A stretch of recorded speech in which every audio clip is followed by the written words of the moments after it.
మన దేవుడు యేసయ్య మనకు ఈరోజు కృప చూపించి ఆయన ప్రేమలో మనను కట్టి ఈ ఆరాధన కూటంలో విజయవంతంగా అన్ని కార్యక్రమములు సరిగ్గా చేసుకోవడానికి ఆయన పరిశుద్ధాత్మ దేవుని మనకు ఇచ్చి పరిశుద్ధాత్మ దేవుని నడిపింపుతో ఆయన సన్నిధి సహవాసంతో మనం కొనసాగుతున్నాము. అలాగే ఇప్పుడు వాక్యం పంచుకునే వర్తమానం పంచుకునే ఆ టైం ఆ సమయం మనకు సమీపించినది. ఈరోజు దేవుడు మనకు ఇచ్చే వర్తమానం ఏమనగా, మనం గతం 2 నెలల నుంచి చివరి రోజుల సందేశముల గురించి దేవుడు మనకు చాలా లోతుగా కొన్ని విషయములు చూపించి ఈ చివరి రోజుల్లో మన ఎలా బతకాలి, చివరి రోజులు ఎలా ఉంది, దానిలో మన ఎలా కొనసాగాలి, ఏమేమి గైకొనాలి, ఏమేమి వదులుకోవాలి, ఎంత త్వరగా ఏం పని చేసుకోవాలి అనేది నేర్పిస్తూ వస్తున్నారు. దాదాపు 2 నెలలు పూర్తి అయింది. ఈ 2 నెలల్లో ఒక 8 వర్తమానములు వేరే వేరే టైటిల్లో మనకు దేవుడు మాట్లాడడం జరిగింది. ఈరోజు ఇప్పుడు 8 వారములు మన వేరే వేరే వర్తమానములు దేవుడు మనకు ఇచ్చినా కానీ ఇవన్నీ కూడా మొదటి భాగంలో వస్తుంది. ఎందుకు ఇవన్నీ మొదటి భాగంలో వస్తుందంటే, మనకి 2వ భాగం అర్థం అవ్వాలంటే దానికి పునాది ఇన్ని వారములు మనకు పట్టింది. అంటే ఒలివకొండ ప్రసంగం ఇదే చివరి రోజుల్లో మనం తేటగా దేవుడు మనతో మాట్లాడబోయే ఆ విషయంలో మరి ఈ ఒలివకొండ ప్రసంగం గురించి తేటగా మనకు బాగా లోతుగా అర్థం అవ్వాలంటే దానికి పునాది వేసుకోవాలి. ఆ పునాది కూడా వాక్యం నుంచే చూసుకున్నాము. 8 వారములు పట్టింది మనకు. ఒక్కొక్క వారం కూడా మనం గంటన్నర మన వాక్యోపదేశం చేసుకున్నాం. మరి దాదాపు ఒక 12 గంటలు మనం వెచ్చిస్తే కానీ మనకు ఆ పునాది పూర్తి అవ్వలేదు. ఇప్పుడు ఫౌండేషన్ మొదటి భాగంలో ఆ పునాది పూర్తయింది. ఫౌండేషన్ మనకి కంప్లీట్ అయింది. ఈ ఫౌండేషన్ ఈ పునాది పైననే ఇప్పుడు 2వ భాగం మనకి ఒలివకొండ ప్రసంగం అని ఇప్పుడు మనం ఈ రోజు నుంచి మనం మొదలు పెడుతున్నాము. ఒలివకొండ ప్రసంగమే చివరి రోజుల్లో ఏదైతే యేసయ్య మనకి తెలియాలి అని మాట్లాడినారో దాని గురించిన సందేశం మనం తెలుసుకోబోతున్నాము. ఇది ఎంత బాగుంటుందంటే, ఇది ఒక్కొక్క వారం మనం వినను మనని ఎలా తీసుకొస్తుందంటే, యేసయ్య పోలికలో మారాలి, యేసయ్య రూపు మనకు కావాలి అని మనం మాట్లాడుకుంటాం. మరి అది ఎలా చేసుకోవాలి? ప్రతిసారి మనం మాట్లాడుకుంటాం ఎలా చేసుకోవాలి. చివరిలో ఇది మాట్లాడేప్పుడంతా మనకు ఏమనిపిస్తుంది అంటే, అంబాబాయ్ యేసయ్య గురించి చిన్న చిన్న విషయములు తెలిసేటప్పుడే మనకు ఇది మన వల్ల అవ్వదు అనే ఒక దీన్ని వచ్చేస్తాము. మరి ఇంకా పెద్ద పెద్ద విషయములంతా మనకు వచ్చేటప్పుడు ఎలాగవుతుంది అనే ఆ ప్రశ్న కూడా మనతో కలిసి ఎప్పుడు వస్తుంటుంది. మరి ఇప్పుడు యేసయ్యనే చివరి రోజుల్లో ఏమేమి జరగబోతుంది అని చెప్పేసి ఆయన నోటి ద్వారా మాట్లాడిన విషయములు మనకి రాను అప్పుడు మనకి సీరియస్నెస్ అర్థమవుతుంది. అంటే దాని సివియారిటీ మనకు అర్థమవుతుంది. అప్పుడు అర్థమయ్యేటప్పుడు దేవుడు మనతో మాట్లాడి మనను యేసయ్య పోలికలో మార్చడానికి మనం మొదటిగా దాన్ని ఒప్పుకుంటాం. ఇంతవరకు మనం లోక జీవితముకి చాలా ముఖ్యమని అనుకుని మనం అన్నింటిలో ఉన్నాం. కానీ దేవుణ్ణి ఏదో చేయాలని అనుకుంటాము. మరి దానికైన ఆ మనస్తత్వం మనకు ఇంకా రాలా. మరి దేవుని గురించి యేసయ్య గురించి ఎక్కువ విషయములు తెలియను దాని గురించిన ఆ సీరియస్నెస్ మనకు తెలియను ఆటోమేటిక్గా ఏమవుతుంది, మనకు లోక విషయములు తప్పుకుంటుంది, దేవుని విషయములు దగ్గర అవుతుంది. ఇక్కడ యేసయ్య ఆయన 2వ రాకడ గురించి బాగా అర్థం చేసుకోండి. యేసయ్య ఆయన 2వ రాకడ గురించి ఎక్కువ మాట్లాడిన పుస్తకములు బైబిల్లో ఉంది అంటే అది పాత నిబంధన గ్రంథంలో దానియేలు, మనకు తెలుసు దానియేలు పుస్తకం, దానియేలు ప్రవక్త రాసిన పుస్తకం. దాంట్లో స్పెసిఫిక్గా చెప్పాలంటే దానియేలు ప్రవచనం చేసిన 70 వారంలో ప్రవచనం. ఇంకా దానియేలు పుస్తకంలో చాలా ఇది ఉంటుంది. జకరియా కూడా చాలా చోట్ల రాసి ఉన్నారు. తర్వాత కొత్త నిబంధనలో చూసుకుంటే పౌలు భక్తుడు ఎన్నోసార్లు రాసి ఉన్నారు. తెసలోనిక సంఘముకు రాసింది, కొరింథీ సంఘముకు రాసిన దీంట్లో కూడా బాగా తేటగా రాసి ఉన్నారు. తర్వాత రెండవ రాకడ అంటే మనకు సంఘం ఎత్తబడుట రెండవ రాకడ కలిసిమెలిసి ఉంటుంది కాబట్టి మనకు సరిగ్గా అర్థం కాదు. తర్వాత పూర్తిగా రెండవ రాకడ గురించి బాగా ఎక్కువ రెండవ రాకడ గురించి ప్రకటన గ్రంథంలో వచ్చేసి చాలా తేటగా దేవుడు రాపిచ్చున్నారు. మరి అదే ప్రకటన గ్రంథంలో ఒక భాగం వచ్చేసి మనకి సంఘం ఎత్తబడుట అనే దీని గురించి మనకి క్లారిటీ ఇచ్చింది పూర్తిగా. సో ఇవన్నీ చూస్తే చివరి రోజుల సందేశములు. మరి ఇక్కడి నుంచి కొంచెం మీ ఏకాగ్రత అన్నీ కూడా ఇక్కడ పెట్టండి, మాటలు విని దీంట్లో పెట్టండి. యేసయ్య రెండవ రాకడ గురించి చివరి రోజుల్లో జరగబోయే ఈ సంకటనలు ఉంది కదా, ఈవెంట్స్ అంటే సంకటన అంటాం, సంఘటన అంటాం. అది ఏదో నాకు తెలుగు ట్రాన్స్లేషన్లో చూస్తే టీ వచ్చింది, అందుకని సంఘటన. సో చివరి రోజుల్లో జరగబోయే ఈ సంఘటనలు అన్నీ కూడా యేసయ్య తేటగా చెప్పినారు. ఇప్పటి నుంచి కొంచెం సీరియస్గా మీరు ఆలోచించండి. మొదటిగా ప్రకటన గ్రంథం ఉంది కదా, ఈ ప్రకటన గ్రంథం వచ్చేసి చివరి రోజుల్లో ఏమి జరుగుతాయి అని చెప్తుంది అనమాట. చివరి రోజుల ఏమి జరుగుతుంది అని చెప్తుంది. మరి మత్తేయులో, మార్కులో, లూకులో, మత్తేయు కొంచెం ఎక్కువ, మార్కు లూకు కొంచెం తక్కువ. మనం రెండో రాకడ గురించి, యేసయ్య రెండో రాకడ గురించి, సెకండ్ కమింగ్ గురించి మనం కొంచెం ఎక్కువ మాట్లాడుకునేది సువార్త పుస్తకంలో చూస్తే మత్తేయులో మనం ఆధారపడవచ్చు. అలాగని మార్కును లూకును పక్కన పెట్టాలని ఏమీ లేదు. మరి మత్తేయులో మనకు కొంచెం లోతుగా తేటగా ఉంటుంది. మరి ఎప్పుడప్పుడు మనం అటు వెళ్ళాలో అటు వెళ్తాం, మార్కు వెళ్తాం, తర్వాత లూకు కూడా వెళ్తాం. మరి ఇక్కడ చూడండి, ప్రకటన గ్రంథం అనేది చివరి రోజుల జరగబోయే చాలా సంఘటనలు వచ్చేసి మనకు తెలియపరుస్తుంది.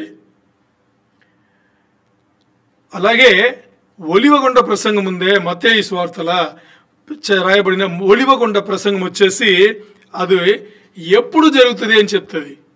ప్రకటన గ్రంథంలో ఏమేమి జరుగుతుందని చెప్తుంది చివరి రోజుల్లో. మరి ఒలివగొండ ప్రసంగంలో ఏం చెప్తుంది, ఎప్పుడు జరుగుతుంది, మనకు ఏమి జరుగుతుంది అనేది ఎంత ముఖ్యమో అలాగే ఎప్పుడు జరుగుతుంది అనేది అంత ముఖ్యం. ఇంకోటి చెప్పాలంటే ఏమేమి జరుగుతుంది అనేది మనకు అంత పెద్ద ముఖ్యం కాదు అని చెప్పొచ్చు. ఎందుకు రెండో కరెక్ట్గా చెప్తున్నారు, మనం ఉండము కాబట్టి. నిజమైన విశ్వాసులు ఉండవు, దాని ముందే సంఘం ఎత్తబడి మరి మనం కూడా తెలుసుకుంటాము. ఎందుకంటే మనం కూడా ఎందుకు తెలుసుకుంటామంటే ఎప్పుడు ఏ సంఘటన అని తెలిస్తే అప్పుడు మనం సిద్ధపడడానికి బాగుంటుంది, జాగ్రత్త పడడానికి బాగుంటుంది కదా, బాగుంటుంది కాదు సీరియస్నెస్ వస్తుంది మనకు. అందుకని ఒలివకొండ ప్రసంగం విశ్వాసం మనకు ఎంత అవసరం అంటే ఏ సంఘటన ఎప్పుడు జరుగుతుందని మనం తెలుసుకుంటాం.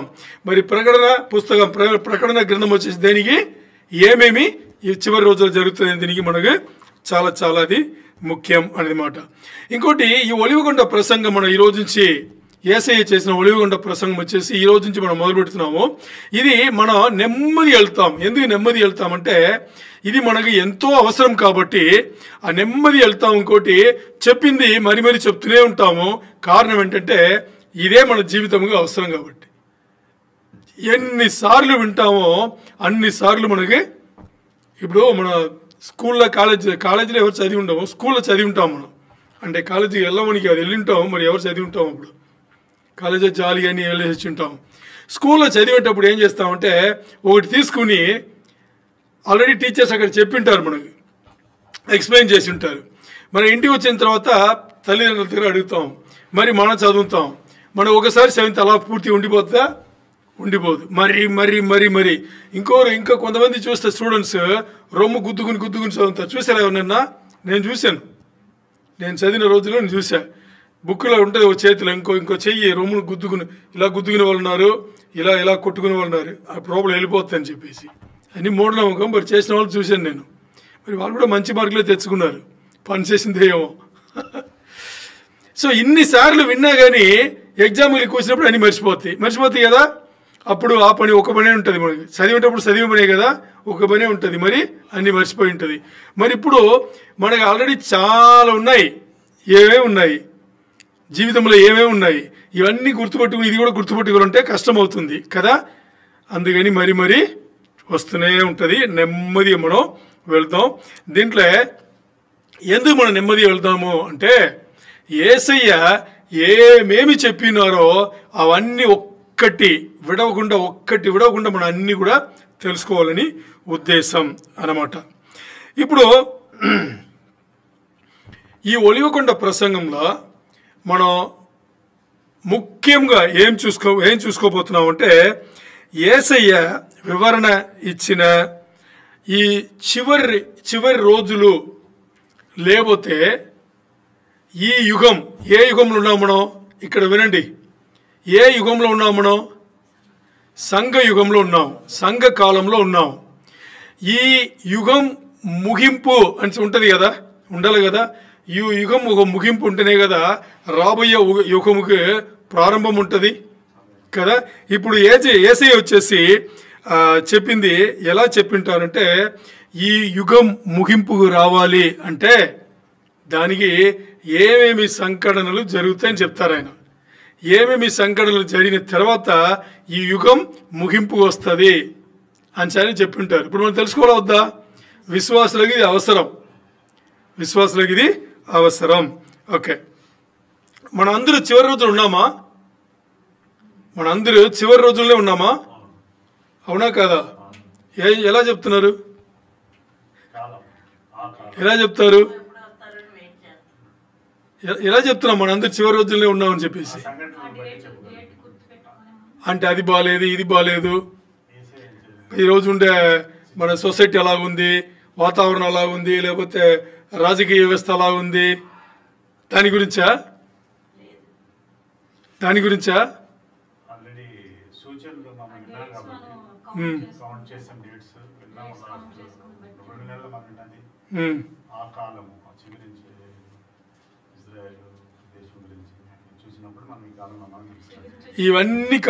ఇవన్నీ కాదు. ఏంటి చిగురించేది? అంజూరపు చెట్టు చిగురించేది చివరి రోజులో ఉన్నామనేది కాదు, అది చివరి తరమును చెప్పడానికి. అంజూరపు చెట్టు చిగురించింది చివరి తరము వాళ్ళని చెప్పడానికి, చివరి రోజుల గురించి కాదు. బాగా అర్థం చేసుకోండి. చివరి రోజులు వేరే, అంజూరపు చెట్టు చిగురించింది వేరే. చిగురించింది వచ్చేసి చివరి తరం ఏదని చెప్పడానికి, అంతేనా? ఓకే, ఇప్పుడు ఇవన్నీ కాదు కానీ యేసయ్య చెప్పినారు. మన అన్ని చూసేది దీన్ని పెట్టి ఒప్పుకోవాలా? యేసయ్య చెప్పింది ఒప్పుకోవాలా?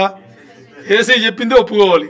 ఇక్కడ యేసయ్య చెప్పినారు ఈ యుగం ఎప్పుడు ముగింపుకు వస్తుంది, ఈ సంఘ యుగం ముగింపుకు రావాలంటే ఏమేమి సంఘటనలు ఒకటి తర్వాత ఇంకోటి జరగాలని యేసయ్య చెప్పినారు. కాబట్టి మన యేసయ్య చెప్పిందని ఆధారపడాలి. అది ఎక్కడ చెప్పినారంటే ఒలివకొండ ప్రసంగంలో చెప్పినారు. సరేనా? ఓకే, ఇప్పుడు యేసయ్య ఒలివకొండ ప్రసంగం, ఆ ప్రసంగం ప్రకారం చివరి రోజులు మొదలైందా లేదా అనే ప్రశ్నలు చూస్తే అది మొదలైందనే యేసయ్య చెప్తున్నారు. ఏం చెప్తున్నారు యేసయ్య? చివరి రోజుల ఆ సంఘటనలు మొదలైంది అంటే సంఘ యుగం ఉంది కదా, ఈ సంఘ యుగం ముగింపు ప్రారంభమైంది అని చెప్తున్నారు. అదేంటి ముగింపు ప్రారంభం? ఇప్పుడు ఒక యుగం కొనసాగుతుంది అంటే సర్టన్ ఏజ్, యుగం అంటే ఏజ్ అంటారు ఇంగ్లీష్లో.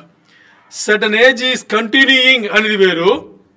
ఆ కంటిన్యూ అవి దీంట్లో ఇంకా ఒక ఎండ్ రాబోతుంది అనేది వేరు కదా. ఆ ఎండ్ ఎక్కడి నుంచి స్టార్ట్ అవుతుంది అని ఉంది కదా, అదే ఇప్పుడు మనం మాట్లాడేది.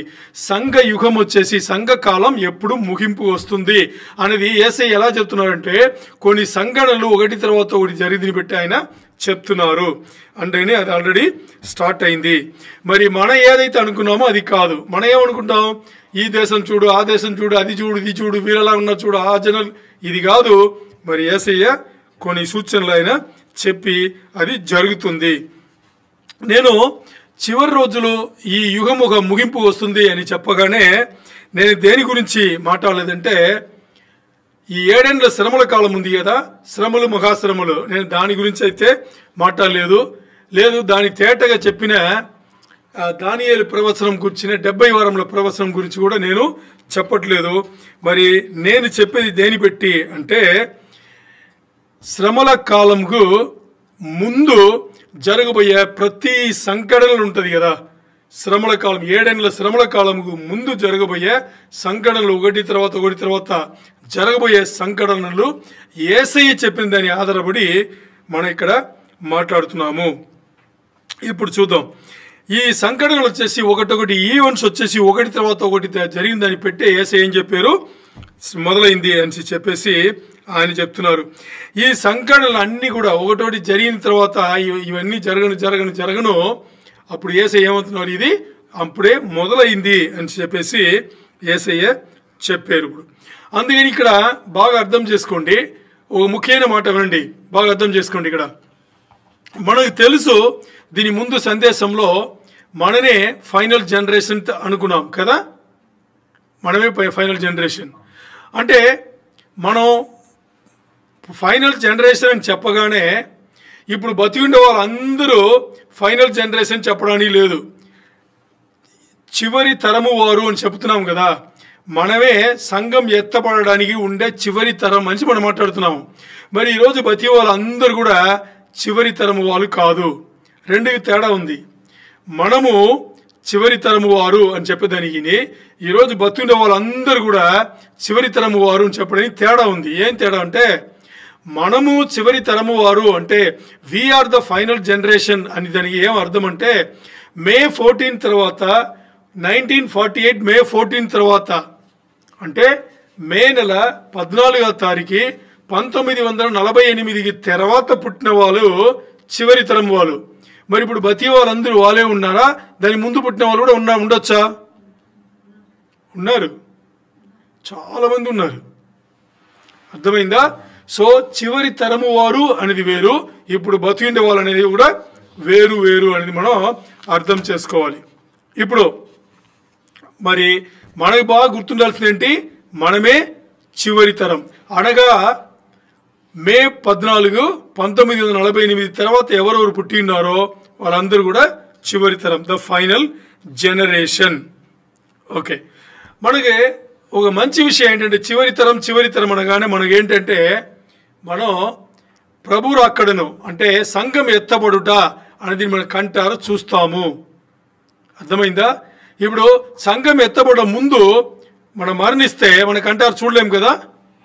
యేసయ్య లే అంటారు, లేచి వెళ్ళిపోతాం, క్షణం లోపల, క్షణం కూడా కాదు.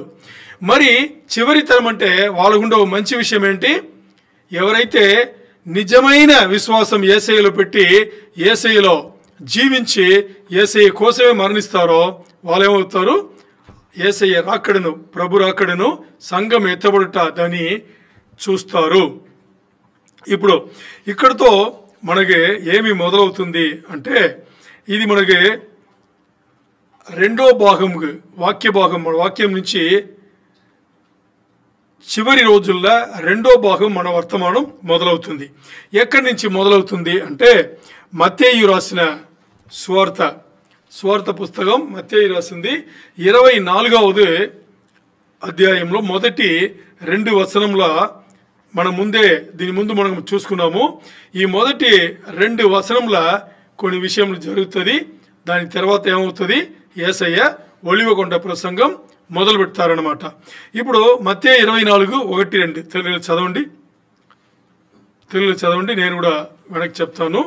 మత్తేయు 24:1-2, Matthew first verse and second verse చదవండి. యేసు దేవాలయం నుండి బయలుదేరి వెళ్ళుచుండగా ఆయన శిష్యులు ఆ దేవాలయపు కట్టడములు ఆయనకు చూపింపవచ్చిరి. అందుకు ఆయన మీరు ఇవన్నీ చూచుచున్నారు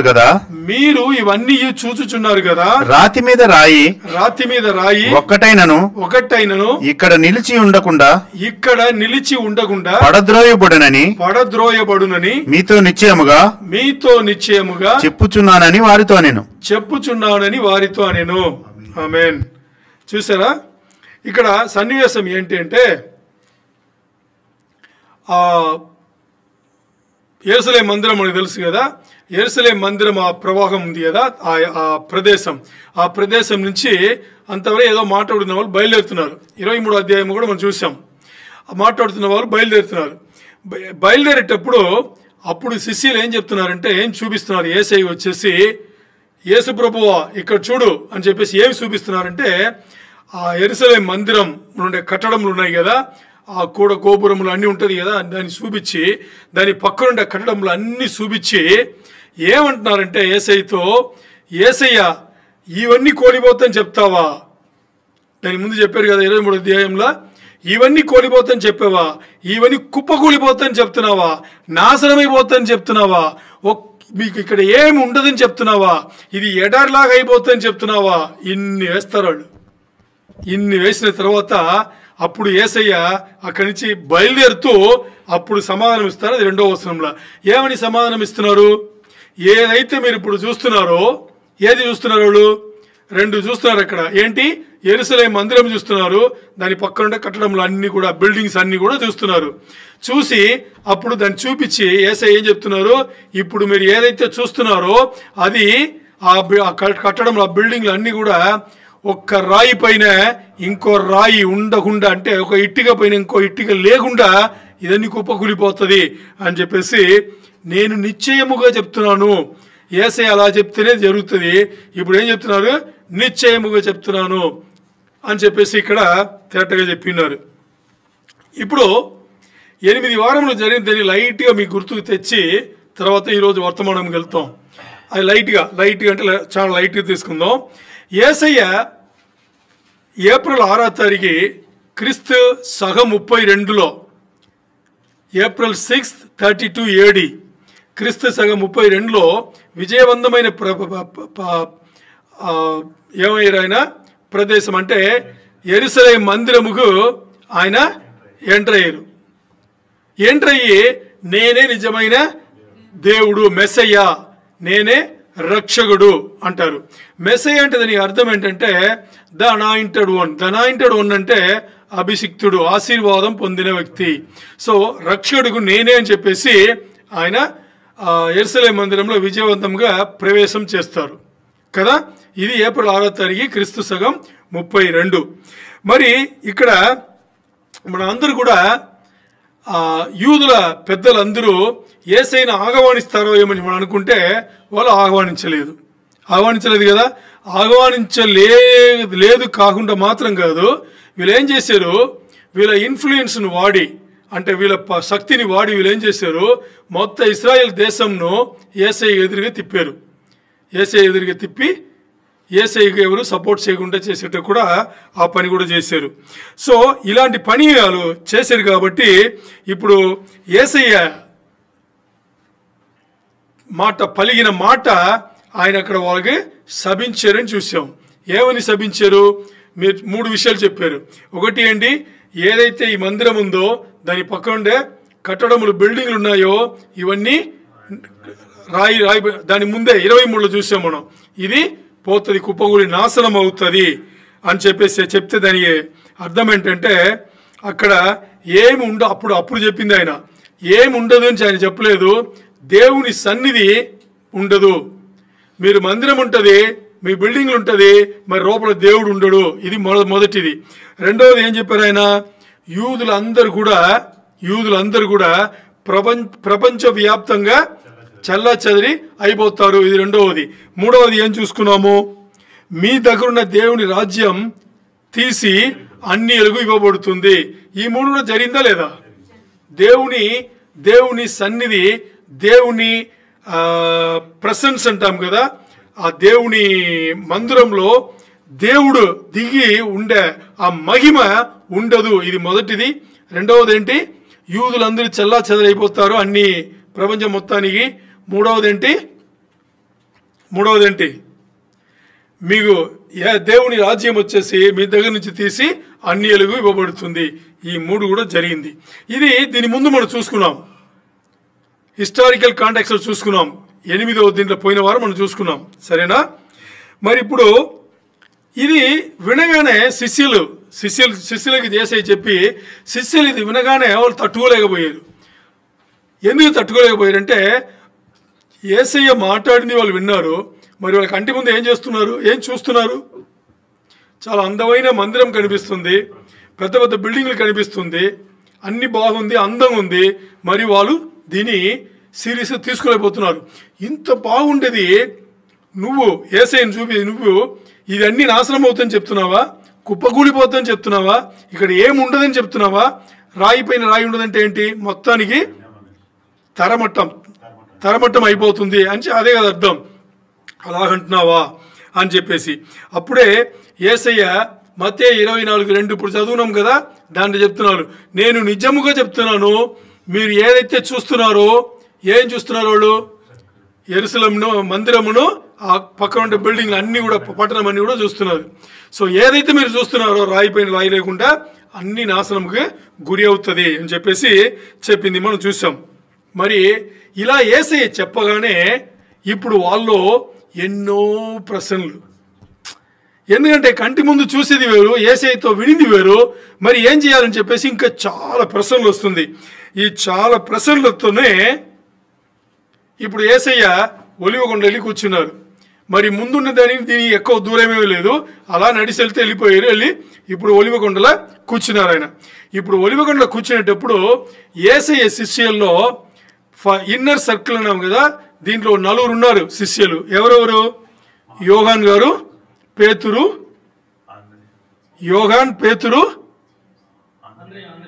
అంద్రియా, ఇంకోరు యాకోబు.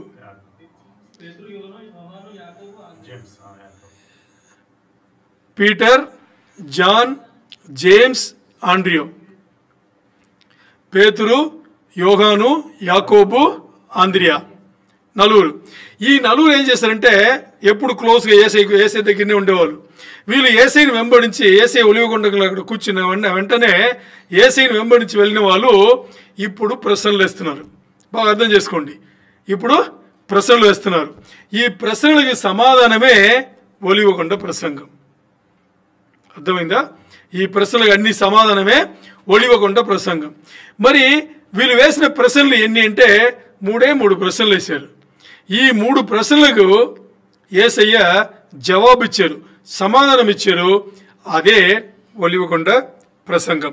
ఇప్పుడు చూడండి, మత్తయి 24:3 చదవండి. మత్తయి 24:3 చదవండి.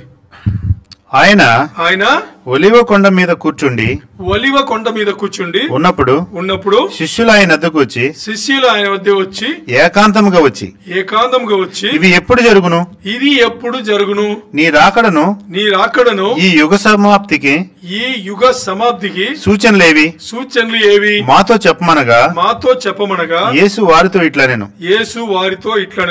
ఎవడు ఇక్కడ చూడండి, మత్తయి 24:3 ప్రశ్నలు వేశారు శిష్యులు కదా. ఆ ప్రశ్నలు ఇక్కడ చెప్పబడింది. ఏముంది? ఆయన ఒలివకొండ పైన కూర్చుంటే ఈ 4 శిష్యులు వెళ్ళి ఏం చేశారు? ఆయన దగ్గర when will these things happen, ఇది ఎప్పుడు జరుగుతుంది? ఏది ఎప్పుడు జరుగుతుంది? ఇక్కడ దీస్ థింగ్స్, ఇవి అనేటప్పుడు ఇవి అనేది ఏంటి? యేసయ్య ఏం చెప్పారు? యేసయ్య మీరు చూస్తున్న ఈ మందిరం కానీ, యెరూషలేము మందిరం కానీ, దాని చుట్టూండే ఈ పట్టణం కానీ, అదే దీస్ థింగ్స్ అంటే అది. ఇది ఎప్పుడు జరుగును? ఈ నాశనం ఎప్పుడు అవుతుంది? ఇది మొదటి ప్రశ్న. రెండవది, and what will be the sign of your coming, నీ రాకడ. యేసయ్య చెప్పారు కదా, నీ రాకడ ఎప్పుడు వస్తుంది? రాకడ అంటే రెండో రాకడ. ఎప్పుడు వస్తుంది? ఇది రెండో ప్రశ్న. మూడవది ఏంటి? And of the end of the age, అంటే ఇప్పుడు ఏదైతే యుగం సంఘ యుగం ఉందో దీనికి ముగింపు ఏది? ఈ 3 ప్రశ్నలు వేశారు. ఈ 3 ప్రశ్నలు ముందుగా మన తేటగా అర్థం చేసుకుంటే తర్వాత దానికి సమాధానం మనం చూడొచ్చు. యేసయ్య ఏం చెప్పినారు అనేది దాని ఆన్సర్ మనం చూడొచ్చు. ఇప్పుడు 3 ప్రశ్నలు ఏంటి అని మనం చూసుకుంటే ఇక్కడ చూడండి, మత్తయిలో చెప్పబడిన దీనికన్నా లూకా సువార్తలో కొంచెం తేటగా చెప్పబడింది. లూకా సువార్తలో ఇదే విషయం లూకా సువార్తలో కొంచెం తేటగా చెప్పబడింది. ఇప్పుడు మనం చూద్దాం లూకాలో ఏమిందో అని చెప్పేసి. లూకా 21:6 లూక్ 21:6 verse. లూకా సువార్త 21 అధ్యాయం 6 7 2 వచనములు చదవండి. ఆయన ఈ కట్టడములు మీరు చూచుచున్నారే వాటిలో రాతి మీద రాయి ఉండకుండా అవి పడద్రోయబడు దినములు వచ్చుచున్నవని చెప్పాను. అప్పుడు వారు బోధకుడా అలాగైతే ఇవి ఎప్పుడు జరుగును? ఇవి జరగబోవునని సూచన ఏమని ఆయనను అడుగగా. చాలు. ఆమేన్. చూసారా? ఇప్పుడు మొదటి ప్రశ్న ఏంటి బాగా అర్థం చేసుకోండి. పోను కొంచెం లోతు ఉంటుంది. మొదటి ప్రశ్న ఏంటి అంటే, ఎప్పుడు యెరూషలేము మందిరం కానీ ఎప్పుడు యెరూషలేము మందిరం నాశనం అవుతుంది? దానికి సూచనలు ఏంటి? యాక్చువల్గా 2 ప్రశ్న, ఒకే ప్రశ్న 2గా ఉంది. ఇక్కడ ఒకటే కింద వస్తుంది, మరి 2 ప్రశ్నలు వేశారు. ఒక ప్రశ్న రూపంలో 2 ప్రశ్నలు ఉంది. ఏమడిగారు? ఇది నాశనం ఎప్పుడు అవుతుంది, దానికి సూచన ఏంటి? నాశనం అవేది ఒకటి, సూచనలు ఏంటనేది ఇంకోటి. మరి 2 కలిపి ఒక ప్రశ్న వేశారు వాళ్ళు. సరేనా? ఓకే. ఈ ప్రశ్న వచ్చేసి ఇది మొదటి ప్రశ్న. ఇప్పుడు మొదటి ప్రశ్న. రెండవది ప్రశ్న ఏం వేశారు అని చూస్తే, what will be the sign of your coming?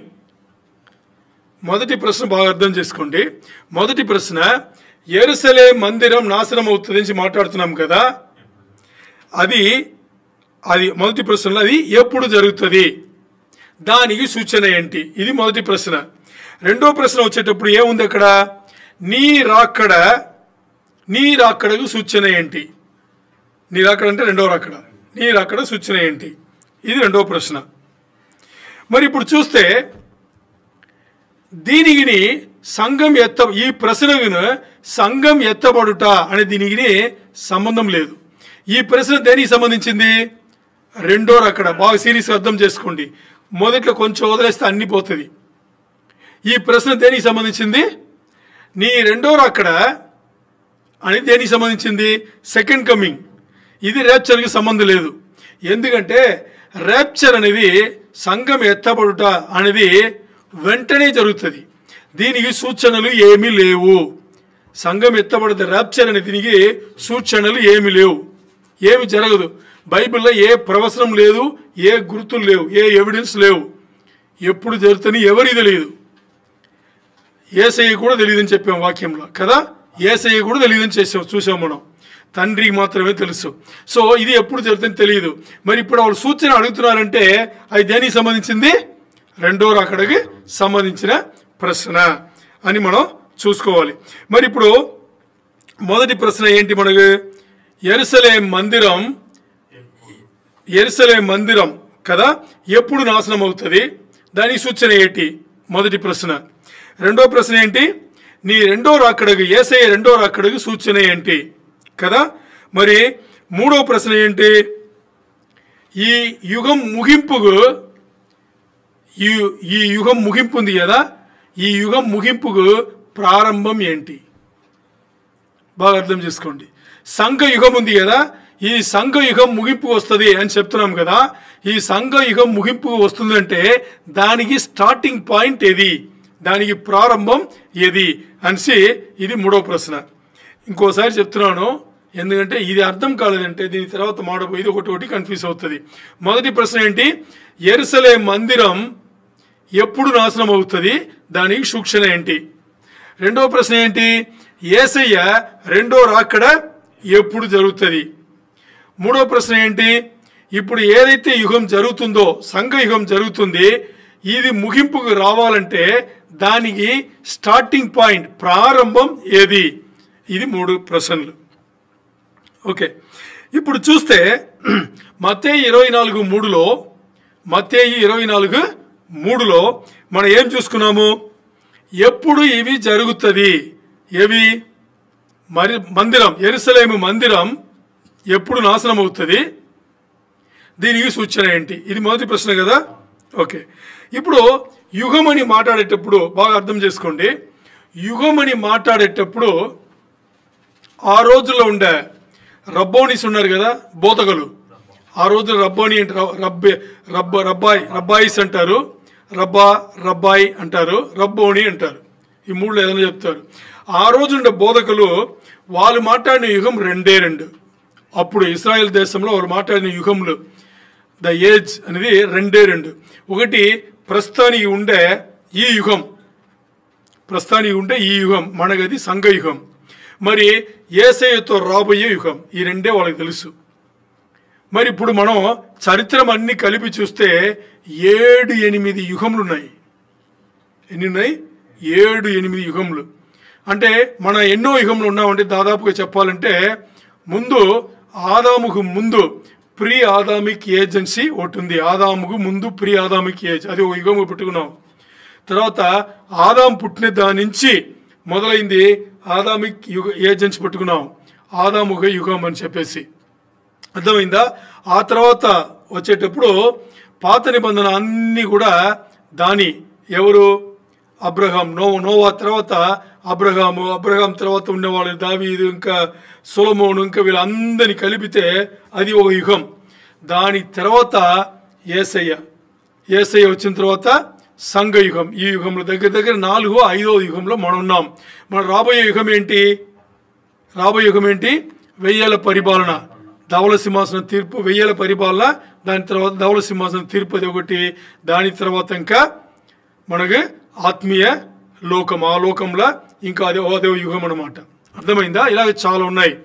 మరి ఆ రోజు నా బోధకులకు 2 యుగంలో మాట్లాడతారు. ఒకటి ఈ రోజు ఉండేది, ఇప్పుడు మనం ఏదైతే ఉన్నామో ఇది మాట్లాడతారు.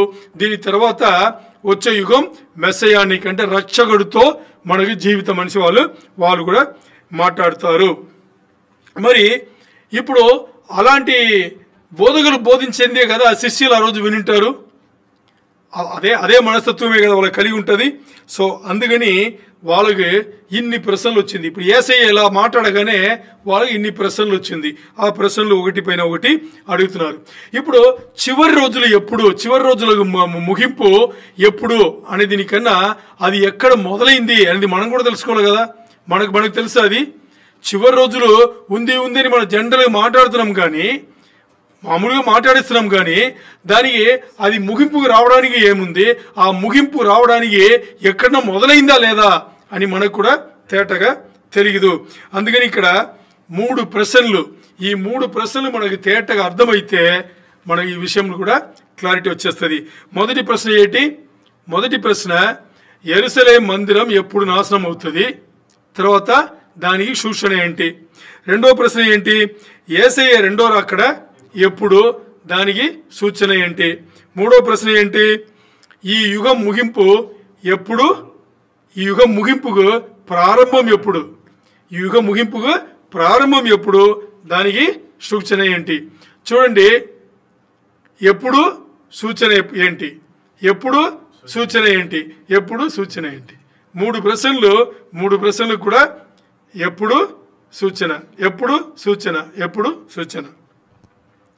మరి ముందే మనం మాట్లాడుకున్నట్టుగా చాలామంది క్రైస్తవులు, అనేక మంది క్రైస్తవులు వచ్చేసి దీన్ని చాలా సీరియస్ చదువుతారు. మరి వాళ్ళు చాలామంది అది జరిగేటప్పుడు ఉండరు కదా, అది జరిగేటప్పుడు ఉండడు. ఎందుకు? దాని ముందు సంఘం ఎత్తబడేటప్పుడు వాళ్ళు యేసయ్యను చేరిపోతారు కాబట్టి మరి చదువుతారు. ఎందుకు చదువుతారంటే ఆ యుగం ముగింపుకు ప్రారంభం ఏది, దానికైనా సంఘటనలు ఏంటి అని మనకు తెలుసుకుంటే మనం ఇప్పుడు ఎక్కడ ఉన్నాము అని మనకు తెలుసు అనేసి మనం కూడా దాన్ని అందరిని తెలుసుకోవాలని మనం చదువుతాము. ఎందుకంటే శ్రమల కాలం ముందు చాలా సంఘటనలు జరగబోతుంది అని చెప్పేసి యేసయ్య ముందే చెప్పి ఉన్నారు. దాని తర్వాత శ్రమల కాలం ముగింపులో యేసయ్య రెండో రాకడ. యేసయ్య రెండో రాకడ గురించి మనం ఎందుకు అంత ఆకర్షణ అంటే దాని ముందు జరగబోయే సంఘటనలన్నీ అక్కడ చెప్పబడింది. దాని ముందు జరగబోయే 7 ఏళ్ల ముందు జరగబోయే విషయమే సంఘం ఎత్తబడ, అది కూడా కలిపి చెప్పబడింది. కాబట్టి మనం కూడా ఆకర్షణతోనే ఉన్నాము. మరి ఇప్పుడు మనం రెండో రాకడ 7 ఏళ్ల శ్రమల కాలం మనిషి మాట్లాడేటప్పుడు మనకి ఒక విషయం తేటగా ఏమో అర్థం అవ్వాలంటే సంఘం ఎత్తబడ్డది మన చాలా దగ్గర అవుతున్నాము అని చెప్పేసి మనకు అర్థం అవ్వాలి. రెండో రాకడనే మన సిద్ధపాటు కలవకుండా, సిద్ధపాటు లేకుండా, ప్రిపేర్నెస్ లేకుండా ఉండకూడదు. ఎందుకు? రెండో రాకడ 7 సంవత్సరాల ముందే కదా. మరి రెండో రాకడ 7 సంవత్సరాలు అయితే మరి ఈరోజు రాప్చర్ జరగచ్చు కదా, సంఘం ఎత్తబడి ఈరోజు జరగచ్చు కదా. ఈరోజు అయితే ఇంకా 7 ఏళ్ళు ఉంది కదా రెండో రాకడకు. 7 ఏళ్ళు శ్రమల కాలం తర్వాతనే కదా యేసయ్య వచ్చేది. సో అది మనకి తేటగా మనం చదవడానికి కారణమే ఏంటి? దాని ముందు 7 ఏళ్ళ ముందు సంఘం ఎత్తబడుతుంది. అది మనకు సీరియస్గా తెలుసుకోవాలి. ఇప్పుడు మనం ఏం చేస్తామంటే ముందు చెప్పినట్టుగా మత్తేయునే ఎక్కువ మనం ధ్యానిస్తాము. మరి అప్పుడప్పుడు కావాల్సినప్పుడు లూక్ వెళ్తాం, మార్కు కూడా వెళ్ళి వస్తాం. దీని అన్నిటికన్నా ముందు నేను మీకు ఒకటి చెప్పదలుచుకున్నా. ఏంటి అంటే ఒలివకొండ ప్రసంగం ఉంది కదా. ఈ ఒలివకొండ ప్రసంగంలో ముగింపులో యేసయ్య కొన్ని మాట్లాడింటారు కదా, అది మీ ముందు పెడదామని అనుకున్నా. ఎందుకంటే నేను చెప్పిన తర్వాత మీకు సీరియస్నెస్ అర్థమవుతుంది. ఇప్పుడు తీసుకుందాం లూకా 21, 34, 35, 36. Luke gospel 21, chapter 21, 34, 35, 36. లూకా సువార్త 21 అధ్యాయం 34, 35, 36 వచనం చదవండి. మీకు హృదయములు ఒకవేళ తిండి వలనను మత్తు వలనను ఐహిక విచారము వలనను మందముగా ఉన్నందున ఆ దినము అకస్మాత్తుగా మీ మీదకి ఉరి వచ్చినట్టు రాకుండా మీ విషయమై మీరు జాగ్రత్తగా ఉండుడి. ఆ దినము భూమి యందంతటా నివసించు వారు అందరికి మీదకు అకస్మాత్తుగా వచ్చును. కాబట్టి మీరు జరగబోవు వీటి నెలను తప్పించుకొని మనిషి కుమారుని ఎదుట నిలువబడుటకు శక్తి గలవారగునట్లు ఎల్లప్పుడూ ప్రార్థన చేయొచ్చు మెలకువగా ఉండుడని చెప్పాను. ఆమేన్. ఇది ఎంత సీరియస్ అయిన వచనం అంటే చాలా సీరియస్ అయిన వచనం అన్నమాట. చూడండి, ఇక్కడ వినండి, తర్వాత అదన్నీ రెఫర్ చేసుకోవచ్చు. ఇక్కడ చూడండి, వినండి. ఫస్ట్ మనకి ఇక్కడ నేను ఇంగ్లీష్ బైబిల్ NIV నుంచి తీసుకున్నాను. ఇది Luke 21:34. Be careful or your hearts will be weighed down with carousing, drunkenness and the anxiety of life. ఏమంటున్నారు ఇక్కడ? చాలా జాగ్రత్తగా ఉండండి. ఎందుకు జాగ్రత్తగా ఉన్నాం మనం చూద్దాం. చాలా జాగ్రత్తగా ఉండండి అని చెప్పారు. ఎందుకు అంటే రోజు 24 గంటలు మనకు తెలుసు. 24 గంటల అవరేజ్ ఎన్ని గంటలు నిద్రపోతాం?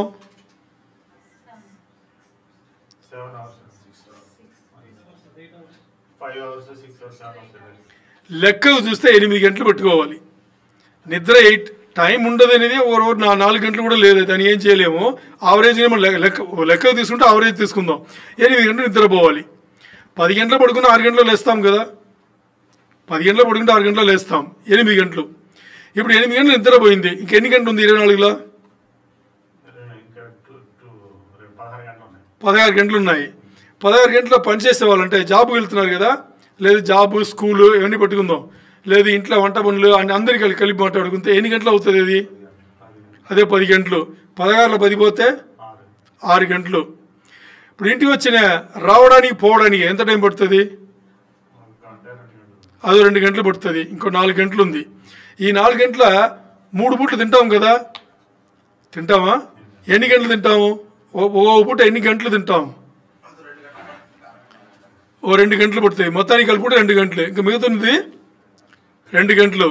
ఈ 2 గంటల రోజు 3 పూట్లు తినే వాళ్ళకి ఆ టైము.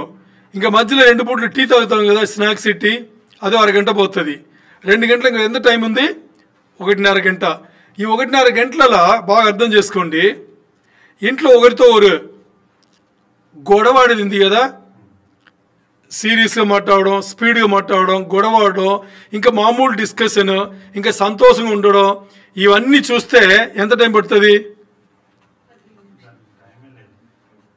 అయిపోయిందా? చాలదు. చాలకుండా ఏం చేస్తాం? గంటన్నర చాలకుండా ఏం చేస్తామంటే మనం తిండిలే తక్కువ చేసుకుంటాము, నిద్రపోయి తిండి తక్కువ చేసుకుంటాము, జాబుకి వెళ్ళాలి హరిబరిగా వెళ్తాము. అంటే 8 గంటలు అక్కడ 10 గంటలు ఉండాలంటే ఇంకా అరగంట మనం ట్రావెల్ చేయాలంటే 15 నిమిషాలు ట్రావెల్ చేస్తాం, బండిని తొక్కేస్తాము. ఇంట్లో గంటన్నర మన మాటని గంటన్నర చాలదంటే స్పీడ్గా మాట్లాడి తిట్టేస్తాము, కోపడతాము, ఎవరినోరు మాడితే వాళ్ళ దగ్గర మన మాటది ప్రశాంతం ఉండదు. ఇవన్నీ తక్కువ చేసి కంప్రెస్ చేసి ఏం చేస్తాము? ఇక్కడ భారం పెరిగిపోతుంది. అదే ఈ వచనంలో చెప్పింది, నేను సొంతంగా ఏం చెప్పలా. ఇప్పుడు చూసారా, నేను అన్ని ప్రశ్నలు అడిగా. ఎవరినో ఒకరు మీరు దేవుడి దగ్గర గడపడానికి ఒక 10 నిమిషాలు పెడుతున్నాం, అరగంట పెడుతున్నాం, గంట ఎవరైనా చెప్పారా మీరు? అది వచనం చెప్పేది. మీకు అర్థమైందా ఇప్పుడు నేను ఎందుకు ఇది మాట్లాడినని? దేవుడు ఏం చెప్తున్నారు ఇక్కడ? మీరు జాగ్రత్త పడండి అన్నారు. దేంట్లో జాగ్రత్త పడండి? 24 గంటలు సరిపోకుండా మీరు బతుకుతున్నారు కదా. బతుకుతున్నామా లేదా? బతుకుతున్నాం. 24 గంటల లోక జీవితంలోనే బతుకుతున్నాము. ఈ లోక జీవితం కూడా సరిపోకుండా, చాలు లేకుండా గొడవలాడుకొని ఇంకా స్పీడ్ అన్నీ చేసుకుని బతుకుతున్నాం. ఇలా దీనికే చాలకుండా బతికితే దాంట్లో జాగ్రత్త పడండి అంటున్నాడు దేవుడు. ఎందుకు జాగ్రత్త పడండి అంటే, దీంట్లో మీరు ఏం చేస్తున్నారు అంటే, ఏం చేయాలో అని తర్వాత చెప్తున్నారు. మరి ఏమి చేస్తున్నారు అని ఆయన ఏం చెప్తున్నారు అంటే, ముందుగా మీరు మీ హృదయములను తరాసు ఉంది కదా, ఏమంటారు? తరాసే కదా, త్రాసు ఉంటారు కదా. ఈ త్రాసులో మీ హృదయమును పెట్టుకోండి ఒకవైపు, ఇంకోవైపు 24 గంటలు మీరు ఏం చేస్తున్నారు అని పెట్టుకోండి. అదే చెప్తున్నా ఈ వచనం. మీరు బాగా డీటెయిల్గా చదవండి. మీకు అదే ఒక్క త్రాసులో ఒక్కవైపు మీరు మీ హృదయం, మీ మనసుని, మీ తలములను పెట్టుకోండి. ఇంకోవైపు ఏం పెట్టుకోవాలి? ఈ లోకంలో 24 గంటలు మీరు ఏమి చేస్తున్నారో దాన్ని పెట్టుకోండి. దీన్ని ఇప్పుడు తూచండినా తరాసులో పెట్టి తూచండి. తరాసులో పెట్టి తూచితే వెయిట్ ఎక్కువ ఎక్కడ వెళ్ళిపోతుంది? ఈ హృదయం సేపు వెళ్ళిపోతే లోకం వైపు వెళ్ళిపోతా? లోకం వైపు. ఈ లోకం వైపులో ఎక్కువ ఏముంది? ఇక్కడ ఏం చెప్తున్నా అంటే కరోసింగ్ అన్నారు మొదల ఇంగ్లీష్లో. కరోసింగ్ అంటే అది దేనికి సంబంధించి తెలుసా? మనకు సంబంధించింది, మన తినే తిండికి సంబంధించింది, మన వేసుకునే బట్టలకు సంబంధించింది, మన ఏదైతే చూసి ఇంట్రెస్ట్గా ఇది బాగుంది అంటామో దానికి సంబంధించింది, మన చెడు తలంపులకు సంబంధించింది. కరోసింగ్ అంటే ఇన్ని అర్థం ఉన్నాయి. ఇంకా పార్టీకి వెళ్ళడం, అదే డ్రంకన్నెస్. పార్టీకి వెళ్ళడం. పార్టీ అంటే తెలుసు కదా, బర్త్డే పార్టీలు, పెళ్లి పార్టీలు, ఇంకా ఫ్రెండ్స్తో కలిసి పార్టీకి వెళ్ళడం. మత్తదంటే మత్తుతో ఉండడం. మత్తుతో ఉండేది కానీ మందు కొట్టడం మనిషి అనుకుంటారు చాలామంది. నేనేది అది మాత్రం కాదు. ఇక్కడ వాక్యం ఆడితే ఆ మందు కొట్టడం మాత్రం కాదు. మీరు ఏదైతే ఏ విషయం నుంచి బయట పడలేకుండా దానే చేస్తున్నారో మీరు మత్తుకుని వెళ్ళిపోయారు. అది మీకు దేవుడైపోతుంది. ఫుడ్ మీకు ఒక్కటే నచ్చింది, దానే పట్టుకున్నారా, మీరు దానికి మత్తుకుని వెళ్ళిపోయారు, మీకు అది దేవుడు అవుతుంది. ఒక డ్రెస్సులా ఒక రంగే మీకు నచ్చిందా, మీరు మత్తుకుని వెళ్ళిపోయారు, మీకు అది దేవుడైపోతుంది. అర్థం చేసుకోండి. మత్తు అనేది తాగితే మాత్రం కాదు, ఈ లోకంలో ఏమేమి మనకు ఆకర్షణ చేసి దాంట్లోనే ఉండిపోతాము. ఇప్పుడు రుమాన్ బిర్యానీ నచ్చింది, అది దాంట్లోనే మత్తుంది, మనకి మత్తు అయిపోతుంది, అది మనకి దేవుడు అవుతుంది. ఎందుకంటే బిర్యానీ అనగా మనకు మొదట్లో గుర్తొచ్చేది ఏంటి? ఇక్కడ రోమాన్ బిర్యానీ గుర్తొస్తుంది. మరి బిర్యానీ అనగా మొదట్లో మనకు గుర్తు రావాల్సింది ఏంటి? బల్లల పంచ రొట్టె, యేసయ్య శరీరం. ఎందుకు గుర్తురాలా? ఎందుకంటే తరాసులో పెట్టిన హృదయం, తరాసులో పెట్టిన లోకం లాగేస్తుంది అంటే ఇక్కడ హృదయం దానికి ఆకర్షింపబడి పూర్తి అటువైపు వెళ్ళిపోయింది కాబట్టి ఇది లాగేసింది. అంతేనా? అంతే. దాని అని ఇక్కడ చెప్పారు. తర్వాత ద యాంగ్జైటీస్ ఆఫ్ లైఫ్, మీరు ఏదో తెలుగు చెప్పారు కొత్తగా. ద యాంగ్జైటీ, అదే వచనంలో 21:34 ఏం చెప్పారు? ఐహిక ఏంటి తర్వాత? ఐహిక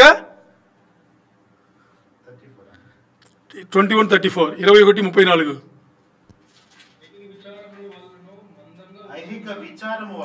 ఐహిక విచారం అంటే ఏంటి? నాకు ఈ ఫుడ్ నచ్చింది, ఈ రోజు నేను రుమాన్ బిర్యానీ తింటా, నాకు ఇక్కడ బట్టలు కొంటేనే, నాకు ఈ బట్టలు కొంటేనే. ఆలోచించండి, నాకు ఈ కారే నేను ఎక్కాలి, నేను ఈ కార్ ఎక్కితే ఈ సీట్లోనే కూర్చోవాలి, నేనే డ్రైవ్. అర్థమైందా మీకు? నేను ఇక్కడి నుంచి ఫ్లైట్లో భారతదేశం వెళ్తే నాకు ఈ ఫ్లైటే కావాలి. అర్థమైందా? ఇంకా బ్రాండ్లు ఏదైనా కొంటే బ్రాండ్, ఈ బ్రాండే కావాలి, ఇదే మంచి బ్రాండు. అర్థమైందా? ఇవన్నీ ఈ ఐకిక విచారములు. దీంట్లో వెళ్ళిపోతుంది. తరాసు తూచేది ఎక్కడ పైకి వస్తుంది మనకు? 24 గంటలు దేవునికి ఎక్కడ టైం ఉంది దేవుని. అప్పుడు ఏం చెప్తా అంటే దేవుడు ఇప్పుడు చెప్పేది, for it will come on all those who live on the face of the whole earth. ఈ లోకంలో ఎవరైతే బతుకుతున్నారో వాళ్ళ పైన రాబోతుంది. ఏమి రాబోతుంది అంటే దాని ముందు చెప్పారు ఆయన, and the day will close on you suddenly like a trap. ఒక రోజు వస్తుంది, ఆ రోజు అది ఎలా వస్తుందంటే తెలుసా? అగస్మాస్తు వస్తుందంటే, తెలియదు, అదే చెప్పారు. ఏమంట? అగస్మాస్ అంటే యాక్సిడెంట్ అన్నమాట. ఇప్పుడు యాక్సిడెంట్ మనకి తెలిసి వస్తుంది, తెలియకుండా వచ్చేదా? అకస్మాత్తుగా ఏమన్నా వచ్చేది, తెలిసి వచ్చేది, తెలియకుండా వచ్చేది. ఆ రోజు ఎలా వస్తుందంట? అకస్మాత్తుగా వచ్చేది అంటే మనకి తెలియకుండా వచ్చేది. ఏంటంట మనకి అది ఏ రోజు తెలుసా? మనకి ఆ రోజు తెలియకుండా వస్తుంది. దాన్ని ట్రాప్ అన్నారు. దాంట్లో ఏముంది తెలుగు? అకస్మాత్తుగా. దాని తర్వాత చదవండి. ఉరి నుంచి వచ్చింది. ఉరి అకస్మాత్తుగా. బాగా అర్థం చేసుకోండి. ఒకడికి శిక్ష వేశారు, శిక్షల వాడికి ఉరి శిక్ష వేశారు. ఉరి శిక్ష ఇప్పుడు తెలిసి వస్తుంది, తెలియకుండా వచ్చేదా? దండన, జడ్జిమెంట్లో దండన వచ్చింది. ఏమని దండన? ఉరి శిక్ష అని దండన వచ్చింది. తెలిసి వచ్చిందా, తెలియకుండా వచ్చిందా? తెలిసి వచ్చింది. చేసిన తప్పుకు తెలిసి వచ్చింది. మరి ఇప్పుడు దేవుడు ఏం చెప్తున్నారంటే, ఒక రోజు వస్తుంది, అది మీకు అకస్మాత్తుగా వచ్చేది. ఎలా వస్తుందంట? ఉరి వచ్చినట్టుగా. అకస్మాత్తుగా ఉరి వస్తే ఏమవుతుంది? ఇక్కడ మెడ అంటారా? మెడ బిగిసిపోతుంది. మనకి తెలియని కూడా తెలియదంట. అది ఏ రోజు? యేసయ్య సంఘం ఎత్తబడుగులో వచ్చా ఆ రోజు. అర్థమైందా? ఇప్పుడు మనం ఎలా ఉండాలి? అకస్మాత్తుగా వచ్చేది, గుర్తుపెట్టి వస్తేది రెండో రాకడ. అకస్మాత్తుగా ఉరి శిక్షలా వచ్చి పడేది, మన మెడలో పడేది, అది ప్రభు రాకడ. సంఘం ఎత్తబడి అలాగొచ్చది. అలాగ రావాలి, అలాగ ఉండకూడదు. దాని నుంచి తప్పించుకోవాలి అంటే తరాసులో ఉండే మీ హృదయం ఉన్నాయే, మీ మనసు ఉన్నాయే, మీ తలములు ఉన్నాయే, ఇది ఎటువైపు ఉండకూడదు? లోకం వైపు ఉండకూడదు. లోకం వైపు ఉండకుండా ఎటువైపు ఉండాలి? దేవుని వైపు ఉండి మీరు ఏం చేయాలి? దేవుని రాకడ, ప్రభు రాకడ, సంఘం ఎత్తబడ ఏ రోజు అని దీన్ని కనిపెట్టచ్చు ప్రార్థన చెయ్యండి. కనిపెట్టి ప్రార్థన చేసి మెలకుగా ఉండండి. అంటే నిద్రపోండి కాదు, మెలకుగా ఉండండి అంటే ఈ లోక విషయంలో తప్పించుకుని దేవుని విషయంలో మీరు ఎప్పుడూ కొనసాగండి అని చెప్పేది ఈ వచనం చాలా తేటగా చెప్పింది. అందుకే ఈ ఒలివకొండ ప్రసంగం కానీ, చివరి రోజుల వర్తమానం కానీ ఒక సెషన్ తర్వాత, అంటే ఒక వారం తర్వాత ఇంకా సీరియస్ అవుతుంది, కానీ తక్కువ అవ్వదు. అర్థం చేసుకోవాలి. చూడండి, ఒకరోజు ఇప్పుడు ఈ అకస్మాత్తుగా ఉరి పడుతుంది అంటున్నారు కదా, ఇది ఎలా ఉంటుందంటే, ఒకరోజు ఈ దేశంలో అయితే శుక్రవారం, భారతదేశం అంటే ఆదివారం. చూడండి, ఒకరోజు మీరు అందరూ సంఘముకి వస్తారు, నేను ఉపదేశం చేయడానికి ఉండను. అర్థమైందా? ఎందుకు ఉండను? ఆ రోజు ఉదయం సంఘం ఎత్తబడి నేను వెళ్ళిపోతాను. మరి మీరు ఉపదేశం ఇవ్వడానికి వచ్చి ఉంటారు, ఏమవుతారు? మీరు ఉరి శిక్ష మీ పైన పడినట్టేనా? ఆ సంఘం ఎత్తబడిలో మీరు లేదంటే ఆలోచన చేయండి. ఎవరు లేరో వాళ్ళందరూ కూడా ఏమైపోతారో ఉరి శిక్షలా దొరికిపోయినట్టు అయిపోతారు. ఇప్పుడు ఏం చేయాలి? నన్ను ఓపెన్ అడిగితే నేను ఒకటి చెప్తాను. నేను ఈ సంఘం నడుపుతున్నాను, దేవుడు నాకు కృప ఇచ్చాడు కాబట్టి నేను కొంచెం పాజిటివ్గా మీకు మాట్లాడితే మనలో సగం మంది ఎత్తబడతారేమో తెలియదు నాకు. మరి నేను కరెక్ట్గా మాట్లాడితే 10% ఎత్తబడితే పెద్ద విషయం. ఈరోజు మన జీవితాలన్నీ అలాగ ఉన్నాయి, అందరి జీవితాలు అలాగే ఉన్నాయి. ఈ తరాసు ఎప్పుడు మర్చిపోవద్దు, ఆలోచన చేయండి.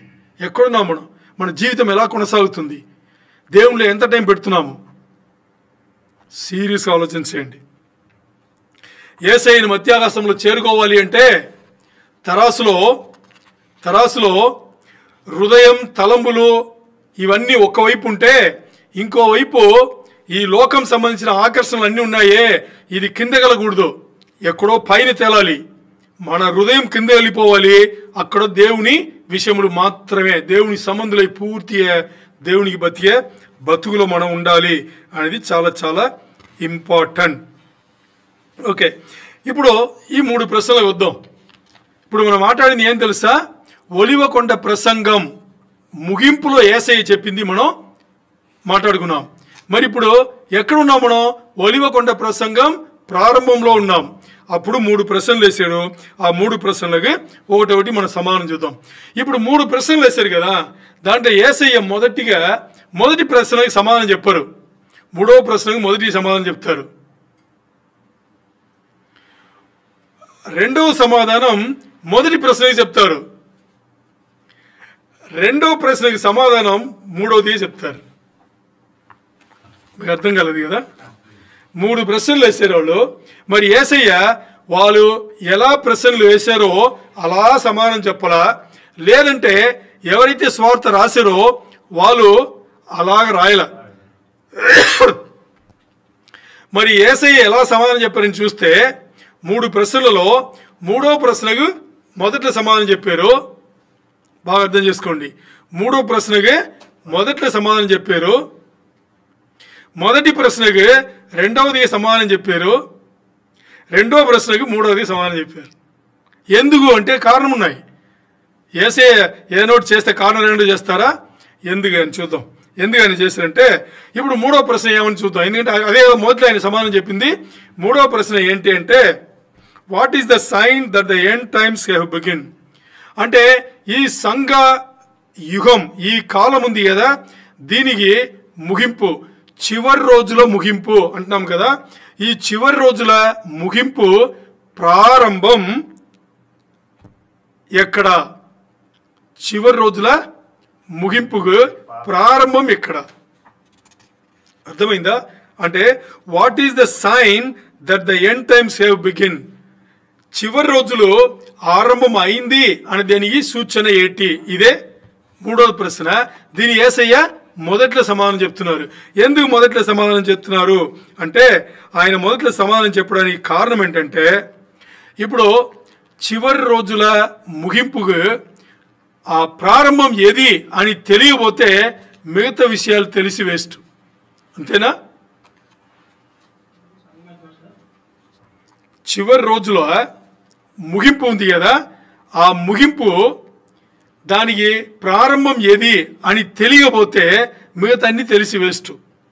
ఇప్పుడు మనకి ఏదైనా ఒకటి తెలియాలంటే ముందు నుంచి తెలుసుకుంటామా, చివరి నుంచి వస్తామా? ముందు నుంచి తెలుసుకుంటాం. ఇప్పుడు యేసయ్య సమాధానం కూడా ముందు నుంచి తెలుసుకుంటారా బాబు. ఎందుకంటే ప్రశ్న అడిగే వాళ్ళు తెలియకుండా అడుగుతారు, వాళ్ళకి ప్రశ్న మనసులో ఉంటుంది. మరి ఆ ప్రశ్న సమాధానం ఇచ్చే వాళ్ళకి తెలుసు కదా, ఏది చెప్తే ముందు ఏది అర్థమవుతుంది, ముందు ఏది జరుగుతుంది, దాని తర్వాత ఏంటి, దాని తర్వాత ఏంటి అని. ప్రశ్నలు 10 ప్రశ్నలు వేశారు, 10 ప్రశ్నలు వాళ్ళు వేసారు అనేసి చివరిలో చెప్పండి దానికి ముందు చెప్పేసి ముందు చెప్పాలని చివరిలో చెప్తే ఏమర్థం అవుతుంది? అర్థం కాదు. అందుకని యేసయ్య దానికి నిర్ణయం తీసుకుని ఏం చేశారంటే, మొదట్లో వీళ్ళకి ఏం చెప్పాలని చూస్తే 3 ప్రశ్నల 3వది వేసిన ప్రశ్నకు మొదటి ఆయన సమాధానం చెప్పాల్సి వచ్చింది. దానికి కూడా ఇప్పుడు తేటగా మన కారణం తెలుసుకుందాం, ఎందుకు అలా యేసయ్య చెప్పారు అని చెప్పేసి. ఇప్పుడు మొదటి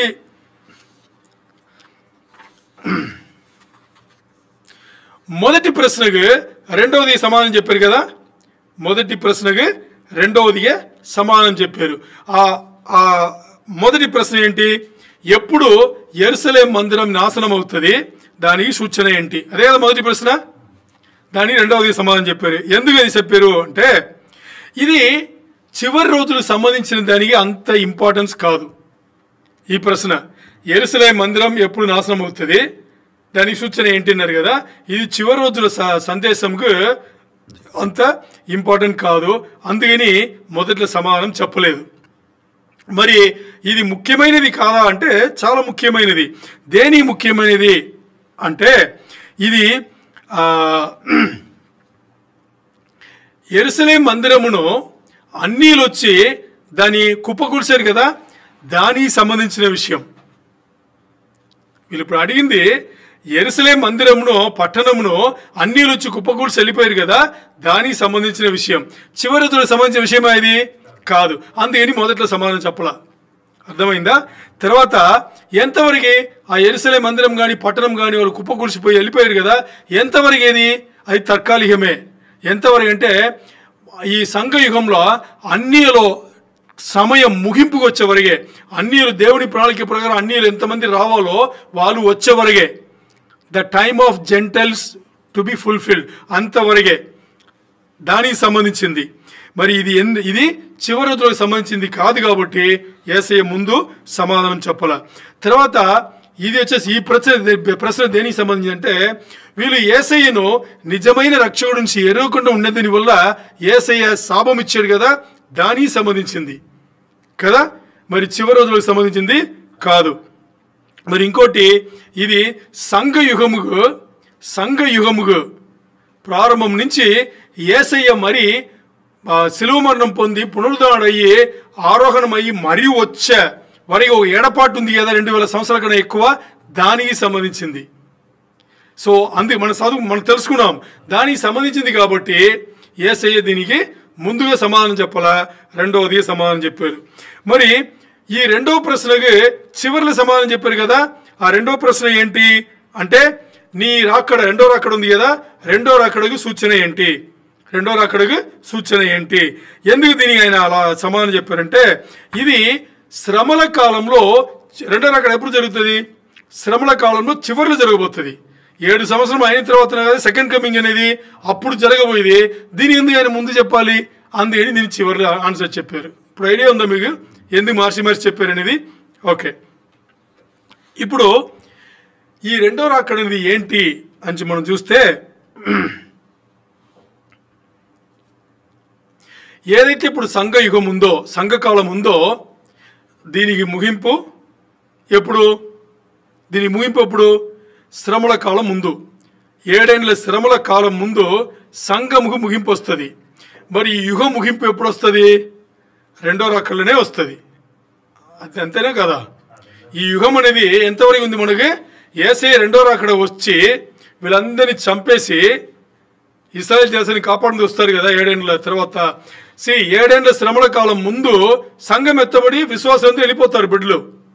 7 ఏళ్ల శ్రమల కాలంలో ఏం చేస్తారు, యూదులు నిజమేంటో ఎరుగుతారు.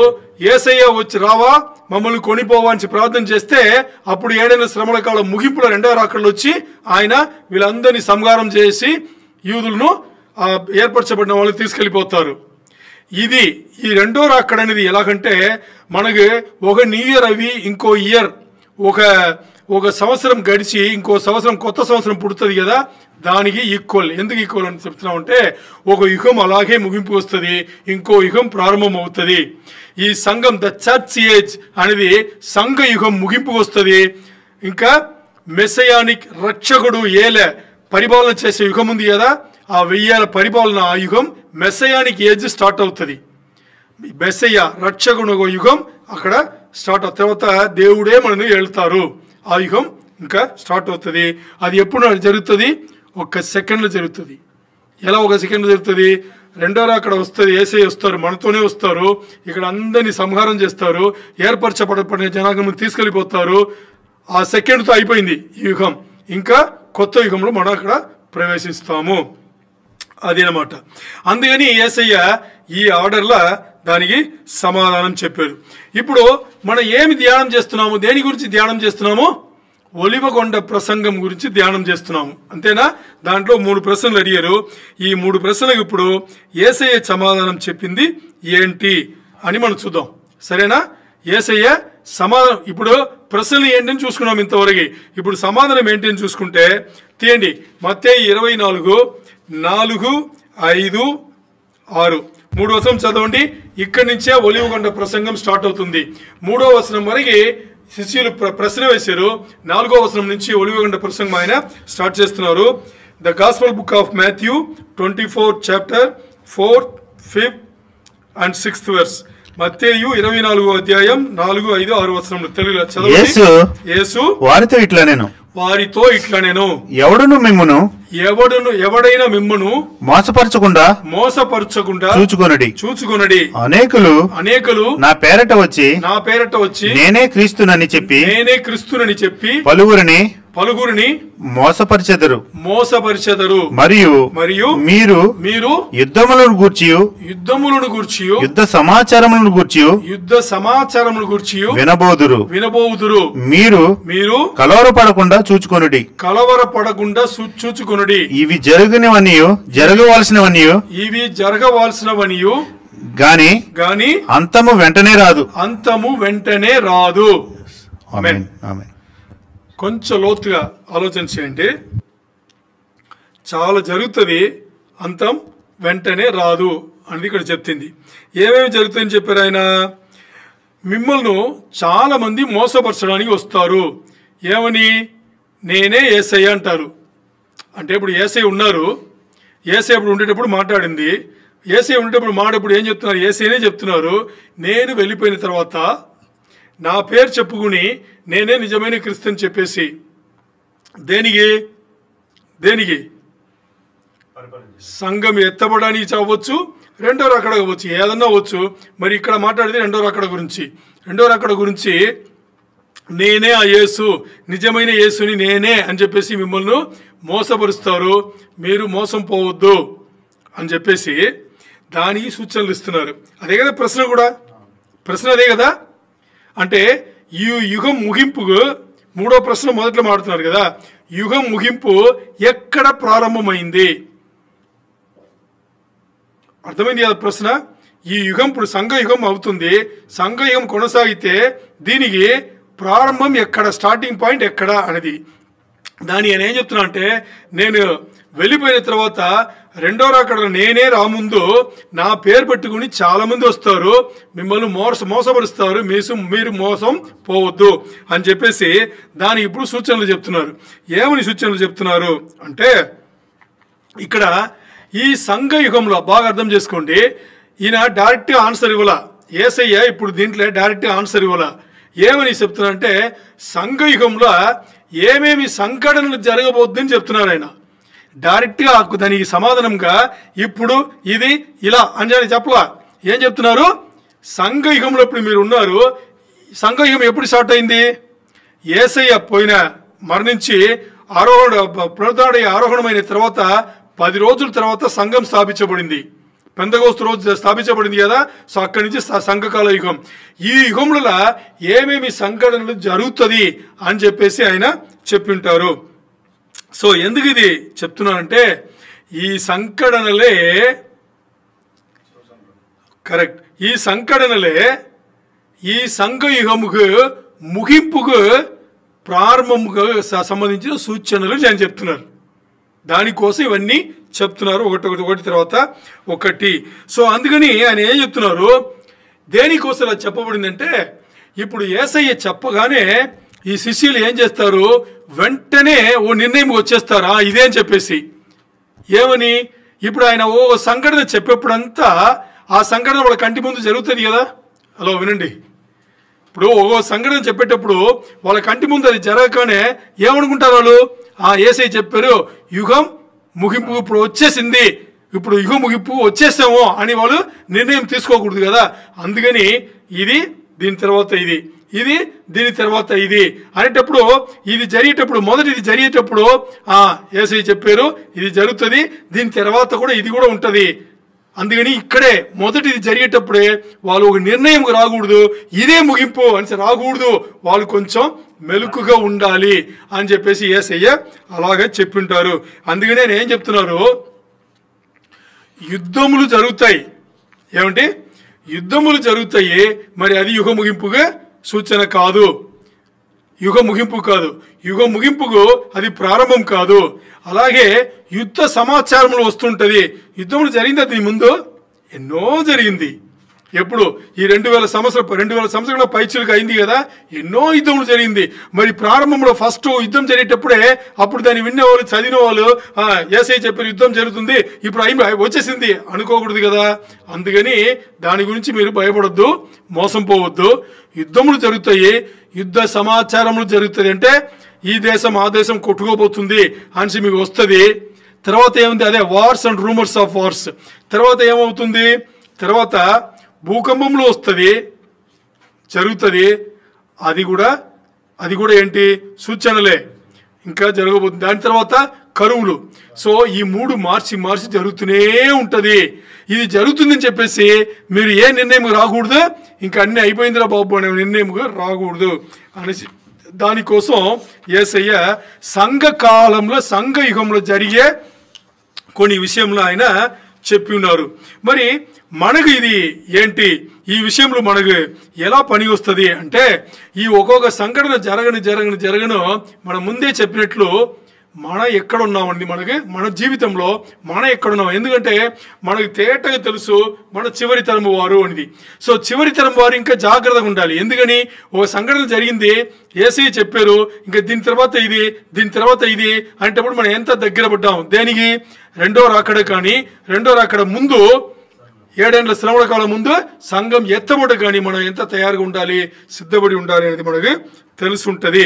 అందుకని యేసయ్య ఏం చెప్తున్నారు, యేసయ్య మత్తయి 24:4 ఏం చెప్పారు, మీరు మోసం పోవద్దు, యుద్ధములు జరుగుతుంది, యుద్ధ సమాచారంలో వస్తుంది, కరువులు ఉంటుంది, అలాగే ఏముంటుంది, భూకంపములు కూడా జరుగుతూనే ఉంటుంది. అందుకని మీరు వెంటనే ఓ నిర్ణయం వచ్చి మోసపోవద్దు. ఇప్పుడు చూద్దాం, నా పేరు చెప్పుకుని ఎంతోమంది వస్తాను చేసి చెప్పారు కదా. మరి ఫాల్స్ మెసేజెస్ ఎంతమంది వచ్చారు తెలుసా మనకు? ఇంతవరకు యేసయ్య మరణించిన తర్వాత, యేసయ్య వెళ్ళిన తర్వాత 100 మంది కన్నా ఎక్కువ మంది వచ్చారు. ఎవరు?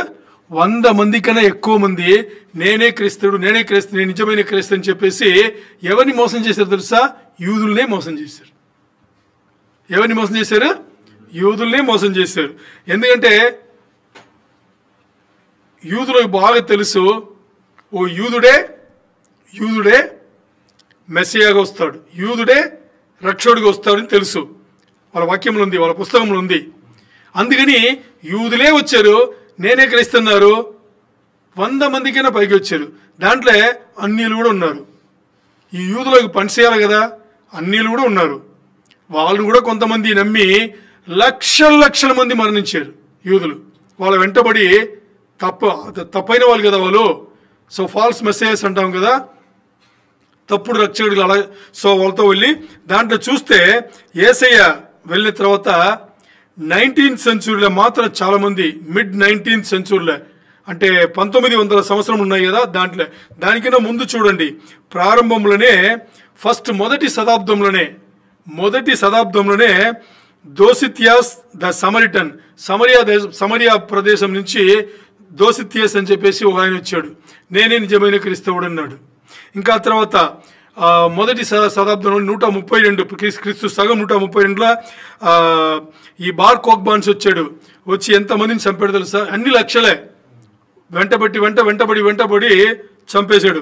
తర్వాత 500 నుంచి 5వ శతాబ్దం నుంచి 15వ శతాబ్దం వరకు చాలామంది, 16వ శతాబ్దంలో చాలామంది, 19 నుంచి ఈ 19 ఈ శతాబ్దం ఉంది కదా, దీంట్లో ఇంకా ఎక్కువ మంది. చూడండి, 100 మంది కన్నా ఎక్కువ వచ్చారు. అన్యులు కూడా చాలా మంది ఉన్నారు. ఒక నిజమైన మెస్సయ్యను, ఒక నిజమైన రక్షకుడిని వాళ్ళు తిరస్కరించారు. ఎంతమంది వల్ల వాళ్ళు మోసం పోయారు చూసారా? ఎవరు నిజమైన మెస్సయ్య? యేసయ్యను తిరస్కరించారు. మరి ఇంతమందితో మోసం పోయారు. ఈ రోజు కూడా ఉన్నారు తెలుసా మీకు? ఈ రోజు కూడా ఉన్నారు. కురైస్ అనే వ్యక్తి నేనే నిజమైన క్రీస్తు అని చెప్పుకుని ఈ రోజు లోకంలో ఉన్నాడు. జంజోమ్ అని నార్త్ కొరియాలో ఎక్కడో వాళ్ళు లేచాడంట, నేనే నిజమైన క్రైస్తవురాలు నుంచి నేనే క్రీస్తు అని చెప్పేసి అందరూ ఉన్నారు. ఈ రోజు కూడా మోసపోయే వాళ్ళు ఉంటున్నారు. అందుకని ఆలోచన చేయండి.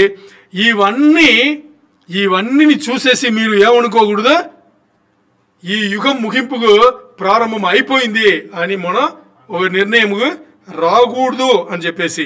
రెండవది ఆయన ఏం చెప్తున్నారు, రెండవది యేసయ్య చెప్పింది, మీకు యుద్ధంలో యుద్ధ సమాచారములు చాలా వస్తుంది, మరి ఇవన్నీ కూడా మీకు దీనికి సూచనలు కాదు అంటున్నారు. మరి ఏది సూచన? యేసయ్య చెప్పిన సూచన ఏది?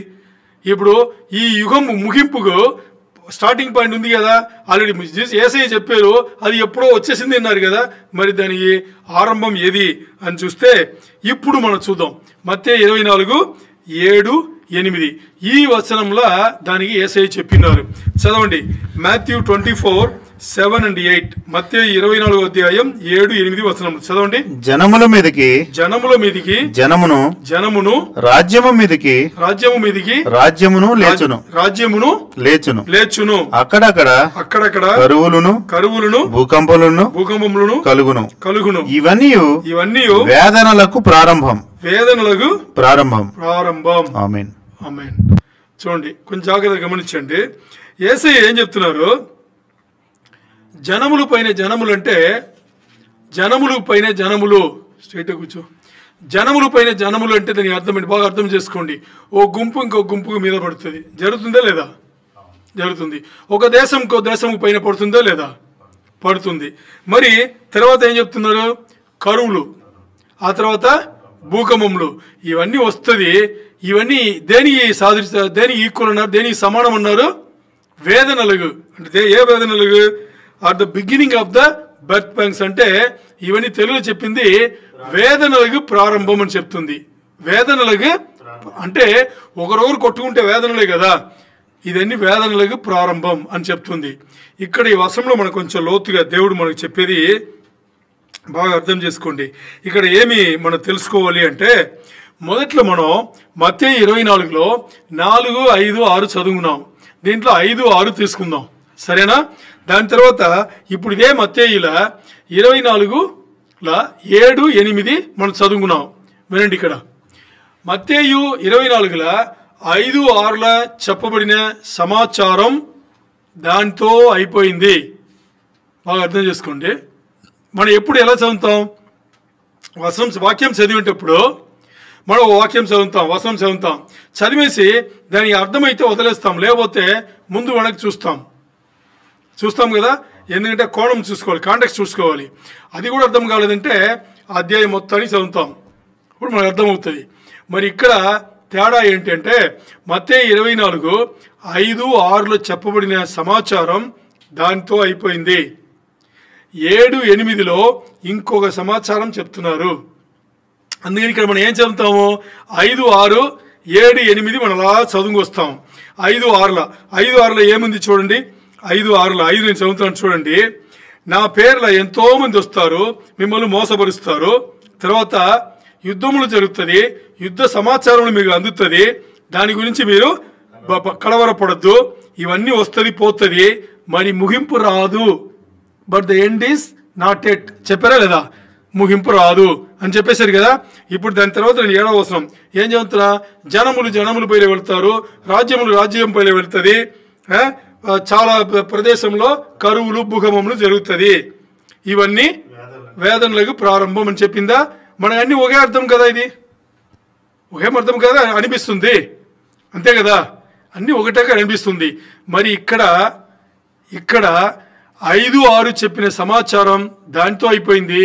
7, 8 సమాచారం వేరు. ఏంటని చూస్తే ఇది ఎలా మనకు తెలుస్తుంది అంటే, ఇప్పుడు తెలుగులో చదివితే మనకు తెలియదు, నేను చదివే ఇంగ్లీష్లో కూడా ఇది లేదు. దీనికి మొన్న మాట్లాడుకున్నాం. బైబిల్ ఎవరి చేతులు ఉన్నా 99% అర్థమైపోతుంది అదేని చెప్పేసి. మరి ఆ 1% లోతైన విషయాలు అర్థం కావాలంటే ఒకటి హీబ్రూ నుంచి తీసుకోవాలి, లేకపోతే గ్రీక్ నుంచి తీసుకోవాలి, అది ఒరిజినల్ భాష కదా, మూల భాష నుంచి తీసుకోవాలి, అప్పుడు అర్థమవుతుంది. ఇక్కడ మూల భాషల గ్రీక్ నుంచి మనం చూసుకుంటే తేటగా ఏం చెప్తున్నారంటే, అది చెప్పేసి చివరిలో ఏం చెప్తున్నారు ఆయన? ముగింపు అప్పుడే రాదు అన్నారు. 6వ వచనం ముగింపు ఏంటి? ముగింపు అప్పుడే రాదన్నారు కదా, అది అయిపోయింది. ఇప్పుడు రెండవది ఆయన ఏం చెప్తున్నారంటే, ఇప్పుడు జనముల పైన జనములను, దేశముల పైన దేశములను అని చెప్పుకొచ్చేసి ఏం చెప్తున్నారు ఆయన? చాలా ప్రదేశంలో కరువులు, భూకంపములు వస్తుంది. ఇవన్నీ వేదనలకు ప్రారంభం ఉంది కదా. ఇది వేదనలు అనగానే ఏం వేదనలు అనేది ఇంగ్లీష్లో చూస్తే అది the beginning of birth pang అని ఉంది. బర్త్ ప్యాంగ్ అంటే బర్త్ ప్యాంగ్స్, పెయిన్ కాదు. బర్త్ ప్యాంగ్స్ అంటే ప్రసవ నొప్పులు, ప్రసవ వేదనలు, లేకపోతే ప్రసవ ముందు వచ్చే నొప్పి. అర్థమైందా? ఓకే, ఇప్పుడు చూద్దాం దీంట్లో మనం ఏం తెలుసుకోవాలి అంటే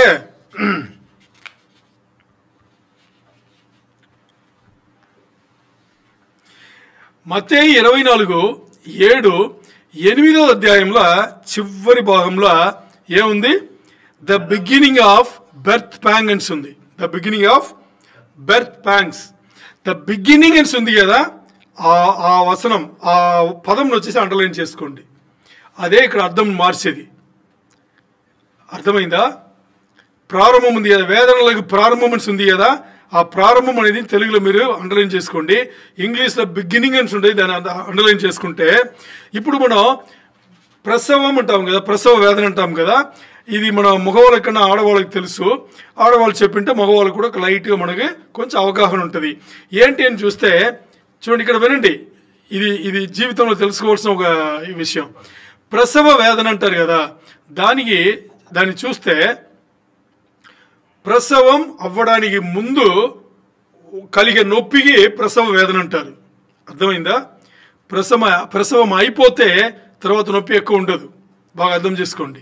ఆ ప్రసవం అయిన పుండు ఆరడానికి నొప్పి ఉంటుంది, కానీ ప్రసవ వేదన అనేది ప్రసవం జరగడానికి ముందు కూడా ఎలా ఉంటుంది చూసారా? బాగా అర్థం చేసుకోండి. నేను ఇంగ్లీష్లో కూడా మీకు ఒక పదం చెప్తాను, నేను ఎప్పుడు మర్చిపోవద్దు. ఈ ప్రసవ వేదన అనేది దీనికి ఇక్కడ ఇంగ్లీష్లో వాడబడిన పదం పెయిన్ అని వాడలేదు, ప్యాంగ్ అన్నారు. PANG, ప్యాంగ్ అన్నారు. బర్త్ ప్యాంగ్ అంటే ఇది పెయిన్ అంటే కొంత టైం ఉండేది. పెయిన్ అంటే నొప్పి కాస్త టైం ఉంటుంది, దానికి పెయిన్ అంటాం. ఇప్పుడు మనకు నొప్పి వచ్చింది అనుకోండి, ఒక 10 నిమిషాలు, 5 నిమిషాలు, 15 నిమిషాలు, అరగంట ఉంటుంది. తర్వాత ట్రీట్మెంట్ అనేది తీసుకుంటే పోతుంది. కొన్ని నొప్పులు ఏముంటుంది, నొప్పి అలా సురుక్ అంటుంది, నొప్పి ఉంటుంది, వెళ్ళిపోతుంది, ఉంటుందా?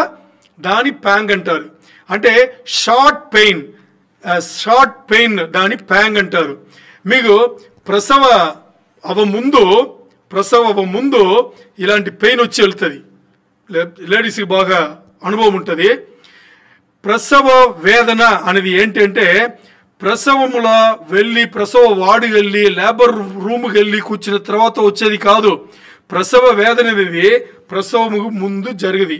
ఇప్పుడు ఇది ఎలా వస్తుందంటే, ఇంట్లో నార్మల్గానే ఉంటారు, 6, 7, 8 దాటేటప్పుడు జాగ్రత్తగా ఉంటారు. 8 కొంతమందికి ఎర్లీ డెలివరెన్స్ ఉంటుంది. అప్పుడు ఏముందంటే 7.5 monthsలో కూడా చాలామంది అయి ఉంటుంది. బట్ నార్మల్గా 8 నెలల తర్వాత ఏం చేస్తారంటే జాగ్రత్తగా ఉంటారు. అప్పుడు దేంట్లో జాగ్రత్త పడతారంటే అన్నీ కరెక్ట్గా ఉంటారు. నొప్పి మనకి కలుగుతుందా లేదా, ఈ నొప్పి కలిగేది మామూలు కడుపు నొప్పిలా, అర్థమైందా, లేదు ప్రసవ నొప్పి అనేసి కొంచెం జాగ్రత్త పడతారు. మొదటిసారి ప్రసవం అయితే పెద్దవాళ్ళు చెప్పింటారు, నీకు ఇలాగో నొప్పి వస్తే అని చెప్పింటారు. మరి రెండవసారి ఎప్పుడు ఎవరు చెప్పాల్సిన అవసరం వాళ్ళకే తెలుసు. ఇప్పుడు ఆ నొప్పి వస్తే దానికి అర్థం ఏంటంటే దీని బర్త్ ప్యాంగ్ అంటారు, వచ్చి వెళ్ళిపోతుంది. వెంటనే వీళ్ళు ఏం చేస్తారంటే అరేంజ్ చేసి ఇంట్లో నేచురల్గా ప్రసవం చేస్తే ఇంట్లో చూసుకుంటారు, లేకపోతే హాస్పిటల్లో అడ్మిట్ చేస్తారు. ఆ టైం వచ్చేటప్పుడు దాని ప్రసవ వేదన.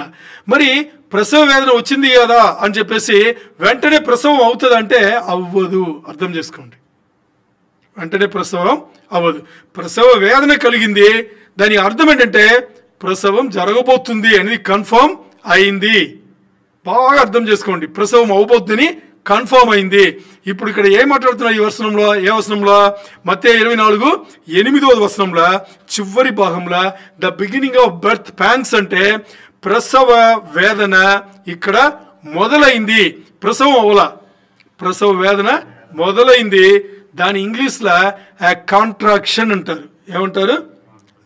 కాంట్రాక్షన్ అంటారు. నొప్పి మొదలైంది, నొప్పి వచ్చి వెళ్ళిపోయింది. ఇప్పుడు ఇక్కడి నుంచి నొప్పి వస్తుంది వెళ్ళిపోతుంది. మరి ఒక టైంలో నొప్పి ఎక్కువ అవుతుంది, అప్పుడు ప్రసవం జరుగుతుంది. ఇది అర్థం చేసుకోండి. ఇక్కడ వచనంలో చెప్పబడింది అదే. ఏంటి? జనముల పైన, రాజ్యముల పైన అంటున్నారు కదా. ఇవన్నీ జరుగుతుంటది. ఒకరు యుద్ధం వెళ్ళడానికి ఒక మనిషి ఇంకో మనిషి, యూదుల దీంట్లో అంటే హిబ్రాయిజం అంటారు, దాంట్లో అంటే ఏం ఆడతారంటే ఒక మనిషికి, ఒక ఊరు ఒక వీధి ఇంకో వీధికి, ఒక గుంపు ఇంకో గుంపుకు, వీళ్ళందరినీ కూడా ఇలాగే అంటారు. మరి ఇక్కడ మాట్లాడింది వీళ్ళు ఏం చేస్తున్నాడు? జనము ఇంకో జనము, ఒక గుంపు ఇంకో గుంపు పైన, ఒక దేశం ఇంకో దేశం, ఒక రాజ్యం ఇంకో రాజ్యం, ఇలాగ వాళ్ళు వెళ్తున్నారు. అలాగే ఇలాగెళ్తే దానికి అర్థం ఏంటి? ఇక్కడ చెప్పబడిన ఈ వచనము మత్తయి 24:7-8 చెప్పబడిన ఆ వచనము అర్థం ఏంటంటే, బాగా అర్థం చేసుకోండి. ఒక్కసారి జనముల పైన వెళ్ళేది, రాజ్యముల పైన వెళ్ళేది. ఇలా వెళ్తే దానికి అర్థం ఏంటి అంటే, ఇది అర్థం చేయడానికి ముందు మీకు ఆదికాండం 6 రోజుల్లో ఉన్న ఒక రబ్బా ఆయన చెప్పింది ఒకటి చెప్తాను మీకు. ఆయన రాసింది అరామిక్ భాషలో రాసింది, దాని ఇంగ్లీష్లో ట్రాన్స్లేట్ చేసి మనం మాట్లాడుతున్నాం. ఏంటి అంటే, 2 రాజ్యములు, బాగా అర్థం చేసుకోండి, 2 రాజ్యములు ఒకటి పైన ఒకటి యుద్ధము వెళ్తుంది. వినండి, అక్కడ చూడని ఏం లేదు, ఇక్కడ వినండి. 2 రాజ్యములు ఒకటి పైన ఒకటి యుద్ధము వెళ్తుంది. మరి 3వ రాజ్యం వచ్చేసి మొదటి రాజ్యం సపోర్ట్ చేస్తుంది, 4వ రాజ్యం 2వ రాజ్యం సపోర్ట్ చేస్తుంది, 5వ రాజ్యం మొదటి 2 రాజ్యములకు సపోర్ట్ చేస్తుంది, 6వ రాజ్యం 3, 4వ రాజ్యం, ఇలా ఒకటి పైన వచ్చి మొత్తం ప్రపంచం ఎప్పుడు యుద్ధంలో ఉందో దానికి చెప్పబడిన దీనికి ఇది సాదృశ్యం. అన్ని దేశములు, బాగా అర్థం చేసుకోండి, అన్ని దేశములు ఎప్పుడు కలిసి యుద్ధం చేసింది? వరల్డ్ వార్ 1లో. దీని తెలుగులో ఏం చెప్తారు? మొదటి ప్రపంచ యుద్ధం అంటారా? కరెక్టేనది? కరెక్టే కదా? మొదటి ప్రపంచ యుద్ధం, దీంట్లోనే ఇది జరిగింది. ఇప్పుడు యేసయ్య ఏం చెప్తున్నారు? మొదటి ప్రపంచ యుద్ధం ఎప్పుడు జరిగిందో ప్రసవ వేదన మొదలైంది. మరి 2వ ప్రపంచ యుద్ధం జరిగింది కదా, 2వ ప్రపంచ యుద్ధం జరిగింది, సెకండ్ వరల్డ్ వార్. 2వ ప్రపంచ యుద్ధం దేనికి జరిగిందంటే, ఫస్ట్ వరల్డ్ వార్ జరిగింది కదా, దానివల్ల దాంట్లో కొన్ని విషయములు సరిగ్గా చేసుకోలేదు కాబట్టి 2వ ప్రపంచ యుద్ధం జరిగింది. ఏం జరిగిందంటే, మొదటి ప్రపంచ యుద్ధంలో జర్మన్ దేశం వాళ్ళు ఉన్నారు కదా, వీళ్ళు ఏం చేస్తారు? చాలా ఖర్చు అయింది వాళ్ళకి, చాలా ఖర్చు అంటే మామూలు కాదు. ఈ ఖర్చును వాళ్ళు సరిచేసుకోలేక ఏం చేశారంటే, డబ్బులు ఉన్నాయి కదా, నోట్లు, కరెన్సీలు, దాని ఇష్టాన్ని ప్రింట్ చేసుకున్నారు వాళ్ళే. అది చేయకూడదు, తెలుసా మీకు? తెలుసా తెలీదా? ఎప్పుడు మనం అనుకుంటాం, చాలా టైం మనం కూడా అనుకుంటాం ఏమని, భారతదేశంలో డబ్బులు లేవు ఉంటున్నారు, ప్రింటింగ్ మెషిన్స్ ఉన్నాయి కదా, వాళ్ళే కదా చేస్తున్నారు, చేసుకోవచ్చు కదా. ఒకసారి నా కూతురు కూడా అడిగింది, డబ్బులు లేదని చదువు చేస్తే ప్రింటింగ్ చేసుకోవచ్చు కదా అని చదివింది. అలా చేసుకోలేము. చేసుకుంటే ఏమవుతుందని చెప్తా. చేసుకుంటే ఎందుకు అలా చేసుకుంటారంటే, ఎందుకు అలా చేయకూడదంటే, ఒక దేశంలో దాని వెల్త్ అని ఉంటుంది. దానికి వెల్త్ని వచ్చేసి బంగారం కానీ, ఆ దేశంలో పండే ఫలములు ఉన్నాయి కదా, ఆ ధాన్యములు కానీ, లేదు ఇంకా అక్కడ మెటల్స్ ఉన్నాయి కదా అది కానీ, లేదు వాళ్ళు చేసే ఆ రా మెటీరియల్స్ బట్టి వాళ్ళు చేసే ఫినిష్డ్ ప్రోడక్ట్స్ దాన్ని అమ్మే ఇవన్నీ దీన్ని పెట్టి ఏం చేస్తారంటే, వాళ్ళు ఇంత డబ్బు ప్రింట్ చేసుకోవచ్చు అని చెప్పేసి ఈ యునైటెడ్ స్టేట్స్ చూడండి, యునైటెడ్ నేషన్స్, ఐక్యరాజ్య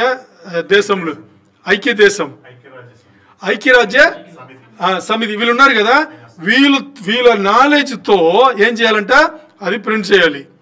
మరి వీళ్ళు జర్మన్ వాళ్ళు మొదటి ప్రపంచ యుద్ధం తర్వాత డబ్బులు సరిపోవాలని ఇష్టాన్ని ప్రింట్ చేసుకుంటే, వీళ్ళు ప్రింట్ చేసుకున్న డబ్బులకు ఇక్కడ లేదు కాబట్టి, సంపద లేదు కదా, సొత్తు అంటే వెల్త్ లేదు కదా, లేదంటప్పుడు ఏమవుతుందంటే, మేము ఇంకో నిజం చెప్తా. సౌదీలో 1 రియాలు భారతదేశంలో ఎందుకు 22 రూపాయలు ఉంది? మీకు అర్థమైందా?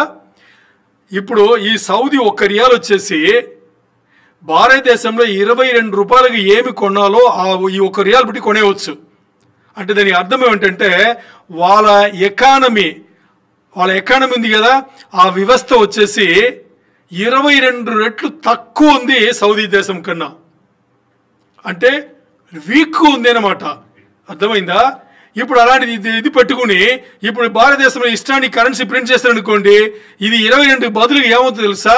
25 అవుతుంది, 30 అవుతుంది, 40 అవుతుంది, అలా పెరుగుతుంది. కానీ ఇంకా వాళ్ళు 20 నుంచి తక్కువ చేయలేరు. ఇప్పుడు భారతదేశం 22 నుంచి తక్కువ చేయాలి. తక్కువ చేస్తే వీళ్ళతో పోటీ పడుతున్నారు, వీళ్ళతో వస్తున్నారు అన్నమాట. అర్థమైందా? ఇప్పుడు జర్మన్ వాళ్ళు ఏం చేశారు? డబ్బులు ఇష్టాన్ని ప్రింట్ చేసుకుని వాడుకుంటే అప్పుడు దాని హైపర్ ఇన్ఫ్లమేషన్ అంటారు. ఇన్ఫ్లేషన్, హైపర్ ఇన్ఫ్లేషన్ అంటారు. ఈ హైపర్ ఇన్ఫ్లేషన్ వల్ల ఏమైంది? వాళ్ళకి డబ్బులు ఎక్కువ కనిపిస్తుంది, కరెన్సీ ఎక్కువ కనిపిస్తుంది.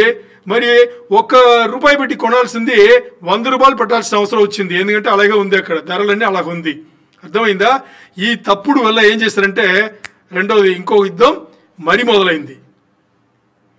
మరి ఇప్పుడు ఇది మనకెందుకు అవసరం అంటే ఈ 2 యుద్ధముల ద్వారా యూదులు చాలా కష్టపడ్డారు. దానికోసం ఇన్ని మాట్లాడుతున్నాం. యూదులు చాలా కష్టపడ్డారు. దీంట్లో రెండో యుద్ధం జరిగిన తర్వాత ఈ బ్రిటిష్ ఉంది కదా, బ్రిటిష్ దేశం, ఈ బ్రిటిష్ వాళ్ళు ఏం చేశారంటే అప్పుడు వాళ్ళు కొంచెం ఎక్కువ కదా, వాళ్ళు ఏం చేశారు, ఈ బ్రిటిష్ దేశం వాళ్ళు ఏం చేశారంటే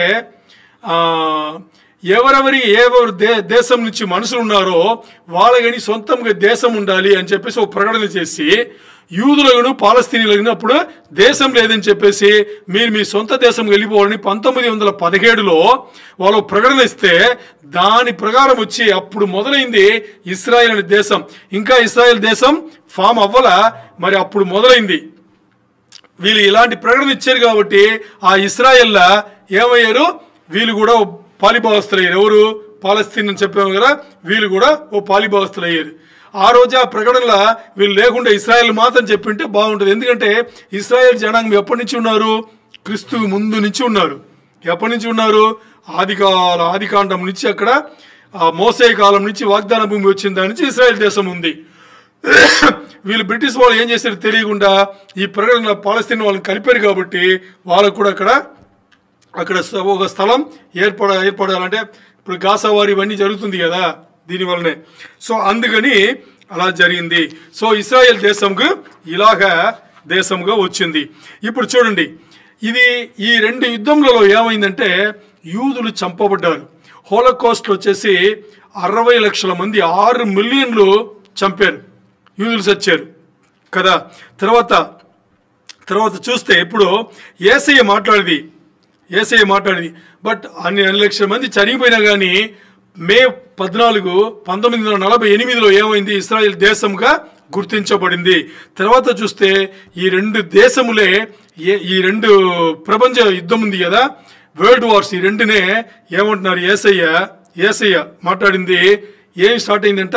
ప్రసవ వేదన స్టార్ట్ అయింది. ఎందుకంటే జనముల పైన, రాజ్యముల పైన అంటే ప్రపంచంలో ఉండే అన్ని దేశములు యుద్ధంలో పాలిభాగస్తులు అవుతారంట. అది ఇప్పుడు ఇంకోటి జరగబోతే ఇప్పుడు మీరు ఆలోచన చేయండి వాతావరణం ఎలా ఉందని. ఈరోజు ఎలా ఉంది చూసారా? మీరు ఇంకోటి చూడండి, ఇప్పుడు మనం మాట్లాడిన దీంట్లో కూడా ఇస్రాయేల్ దేశం, ఇస్రాయేల్ జనం అనేది ఎంత తక్కువ ఉంది, అన్ని వీళ్ళని చుట్టుకునే ఉంది. చూసారా? అన్ని వీళ్ళని చుట్టుకునే ఉంది. మొదటి యుద్ధం, రెండవ యుద్ధంలో ఎక్కువ మంది కూలిపోయింది ఎవరు? వీళ్ళనే అందరూ ఫోకస్ చేస్తున్నారు. చిన్న దేశం, అందరు వెళ్ళి అలా అడుగు పెడితే వాళ్ళు ఎక్కడ ఉంటారు, అడ్రస్ పోతారు. మరి వీళ్ళ వల్ల ఏమన్నా అవుతుందా? ఇది అవ్వలేదని తెలిసి కూడా మరి ఇప్పుడు కూడా చూడండి, ఇప్పుడు యుద్ధం చూడండి ఎక్కడ జరుగుతుంది, అక్కడే జరుగుతుంది. ఈరాన్ వాడు స్టార్ట్ చేశాడు. ఇప్పుడు ఈరాన్ వాడు స్టార్ట్ చేస్తే వాడితో ఎవరు కలుస్తారు? చైనా కలుస్తాడు, రష్యా అప్పుడు ఏమంటారు అని ఎంకరేజ్. ఇంగ్లీష్ నాకు కూడా తెలుసు బాబు, తెలుగు కావాలి.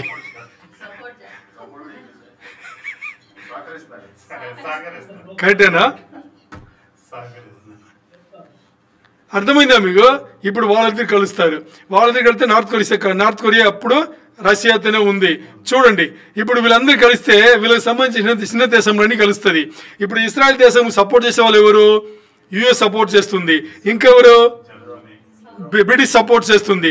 ఇంకా ఈ యూరోప్ ఉండే వాళ్ళందరూ వీళ్ళు సపోర్ట్ చేస్తే ఇంకా ఏ దేశంలో మిగిలింది? మరి ఇస్రాయల్ వేరెవరు సపోర్ట్ చేస్తారు?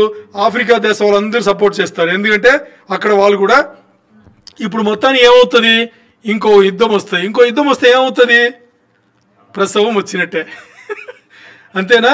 ప్రసవ వేదన వస్తే ప్రసవం జరుగుతుందా జరగదా? బిడ్డ పుడతాడా పుట్టడా? పుట్టాడు. అది యేసయ్య మాట్లాడింది. ఇప్పుడు చూసారా, ఇవి మూడో ప్రశ్న ఏంటి? మూడో ప్రశ్న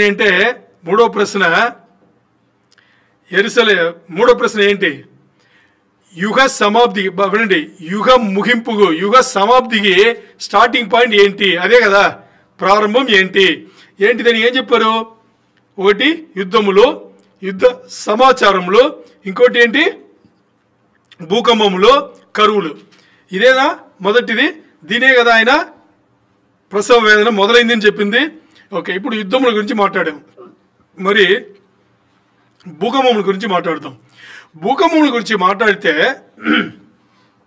యేసయ్య మన నుంచి వదిలిపెట్టి పునరుద్ధారణని వెళ్ళిన తర్వాత మొదటి 1000 సంవత్సరముల, ఫస్ట్ 1000 years, మొదటి 1000 సంవత్సరముల ఈ భూకంపం అంటే ఎర్త్క్వేక్స్, ఈ భూకంపంలో కొంచెం పెద్ద స్థాయిలో 5 జరిగింది. ఎన్ని జరిగింది? 5 జరిగింది. మరి first world war, second world war తర్వాత, first world war, second world war తర్వాత 1900 జరిగింది, 1900 జరిగింది. ఇప్పుడు చూడండి, 1914లో మొదటి యుద్ధం జరిగింది. దాని ముందు 1900 రికార్డ్ అయింది. 1914లో ఫస్ట్ వరల్డ్ వార్. ఇప్పుడు ఈ లాస్ట్ 100 yearsలో 900,000 ఎర్త్క్వేక్స్ జరిగింది. అంటే దాదాపు 10 లక్షలు, 1 million. పెద్దల వల్ల ఇప్పుడు ప్రసవ వేదన గట్టిగా మొదలైందా లేదా? ఆలోచన చేయండి. యేసయ్య నిజముగా చెప్తాను చెప్పారా? ఇదే చెప్పింది. ఇప్పుడు కరువులను చూసుకుందాం. కరువులు చూస్తే స్టార్టింగ్లో పెద్దల వల్ల 230 లక్షల మంది, 230 లక్షలు, 23 millions, 1 million 10 లక్షలు, 230 లక్షల మంది పెద్ద కరువులో పోయారు. చైనా దేశంలో ఒక కరువు ఎప్పుడు 1928 నుంచి 33 మధ్యలో జరిగిన కరువులో పోయిన మంది మాత్రం 10 million, అంటే 100 లక్షలు. 100 లక్షలు అంటే కోటి, అర్థమైందా? 100 లక్షలు. ఆ తర్వాత చూస్తే ఇంకా ఇంతని లెక్కబట్టలేమో, ఇంతమంది దాంట్లో చనిపోయారని చెప్పలేము, లెక్కబట్టలేమో, అన్ని జరిగింది. దాని తర్వాతనే అన్ని కూడా, దాని ముందు అంత లేదు. అర్థమైందా? ఇప్పుడు మనకు యేసయ్య చెప్పింది ఏంటి? యేసయ్య చెప్పిన దాని ప్రకారం యుగ ముగింపుకు, యుగ సమాప్తికి ప్రారంభం అయిందా లేదా? అయిపోయింది. ప్రారంభం అయితే అయిపోయింది. దానే ఏమంటాం మనం? కాంట్రాక్షన్ అంటాం. ప్రసవ వేదన మొదలైంది అని చెప్పడానికి రీజన్ అదే. మరి ప్రసవ వేదన మొదలైతే బిడ్డ డెఫినెట్గా పుడతాడు. మరి ఇవన్నీ కూడా ఏంటి అంటే, ఇది ప్రసవ వేదన మొదలైంది ఆల్రెడీ, ముగింపుగా ఇంకా కొంచెం సమయం ఉంది. ఇప్పుడు మూడవది ప్రశ్నకి ఆయన ఇచ్చిన ఈ సమాధానం ఏంటంటే మత్తయి 24:7-8 దేశముల పైన ఇవన్నీ మనం చెప్పాము. ఇవన్నీ వచ్చేసి గుర్తులు అని చెప్తున్నారు. ఇప్పుడు చూడండి, ఇవన్నీ దీని గుర్తులు అంటే దేని గుర్తులు? యుగ సమాప్తికి. యుగ సమాప్తి ఎప్పుడు అవుతుంది? యేసయ్య 2వ రాకడలో కదా. యేసయ్య 2వ రాకడలో ఇప్పుడు ఈరోజు మనం వింటున్నామా? అన్ని యుద్ధం సమాచారం వింటున్నామా? వింటూనే ఉన్నాం. ఈరోజు కూడా ఒక రోజుకి భోజనం లేకుండా చనిపోయే మంది ఎంతమంది తెలుసా? మినిమం ఒక రోజుకి మాట్లాడుతున్నాం, ఎలా చూసినా 10 లక్షల మంది కన్నా ఎక్కువ ఉంటారు. ఎంతమంది? రోజుకి భోజనం లేకుండా చనిపోయే వాళ్ళు 10 లక్షల కన్నా ఎక్కువ మంది. కరువు ఉన్నట్టే లేదా? భూకంపంలో రికార్డ్ అవుతుందా లేదా? హై రిక్టర్ లెవెల్లో రికార్డ్ అవుతూనే ఉన్నాయి. ఇవన్నీ జరుగుతుందంటే యుగ సమాప్తికి చాలా దగ్గర ఉన్నాం. ఇవన్నీ జరుగుతుందంటే మామూలుగా జరగట్లా. ఈ కిందటి 100 సంవత్సరం నుంచి చాలా విపరీతమైన ఆ రీతిలో జరుగుతుంది. అంటే చాలా దగ్గర ఉన్నాం. దేనికి? యుగ సమాప్తికి. ప్రారంభం ఎప్పుడు అయిపోయింది, మరి యుగ సమాప్తికి చాలా దగ్గర ఉన్నాం. యుగ సమాప్తి అంటే యేసయ్య రెండో రాకడ. యేసయ్య రెండో రాకడ అంటే దాని ముందు ఎన్ని సంవత్సరాల ముందు సంఘం ఎత్తబడతాయి? 7 సంవత్సరాల ముందు, అంతే కదా. రెండో రాకడ యేసయ్య వస్తున్నారంటే సంఘం ఎత్తబడ కాదు, రెండో రాకడ సెకండ్ కమింగ్. దాని ముందు 7 సంవత్సరాల ముందే 70th వీక్, దానియేలు చెప్పిన 70th వీక్ స్టార్ట్ అయిపోతుంది కదా 7 సంవత్సరంలో. దాని ముందే సంఘం ఎత్తబడాలి కదా. అప్పుడు దాని ముందే సంఘం ఎత్తబడ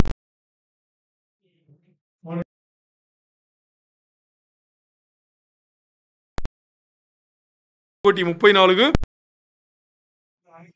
చెప్పిందంటే మీ ఉదయకులను, మీ తలపులను, మీ ఆస్తులను, మీ లోక జీవితం ఏం చేయాలి? మీ మనసు, మీ తలములు ఒక సైడును, మీ లోక జీవితం ఇంకో తరాసులో పెట్టుకుంటే ఆ లోక జీవితం ఎక్కువ అవుతుందా, లేదా లోక జీవితం తీసేసి ఒకవైపు తరాసులో మీ హృదయం, మీ మనసులు, మీ తలములు పెట్టుకుని ఇంకోవైపు తరాసులు వచ్చేసి మీరు దేవుని విషయములు పెట్టుకుని అది అప్పుడు ఆ దేవుని విషయములు మిమ్మల్ని కింద తీసుకెళ్తే మీరు పైగా మీ హృదయములు, మీ తలములు పైకెళ్తుంటే మీరు దేవుని దగ్గర అవుతున్నారు. మరి అలా కాకుండా ఇంకోవైపు తరాసుల లోక విషయంలే ఉన్నాయి.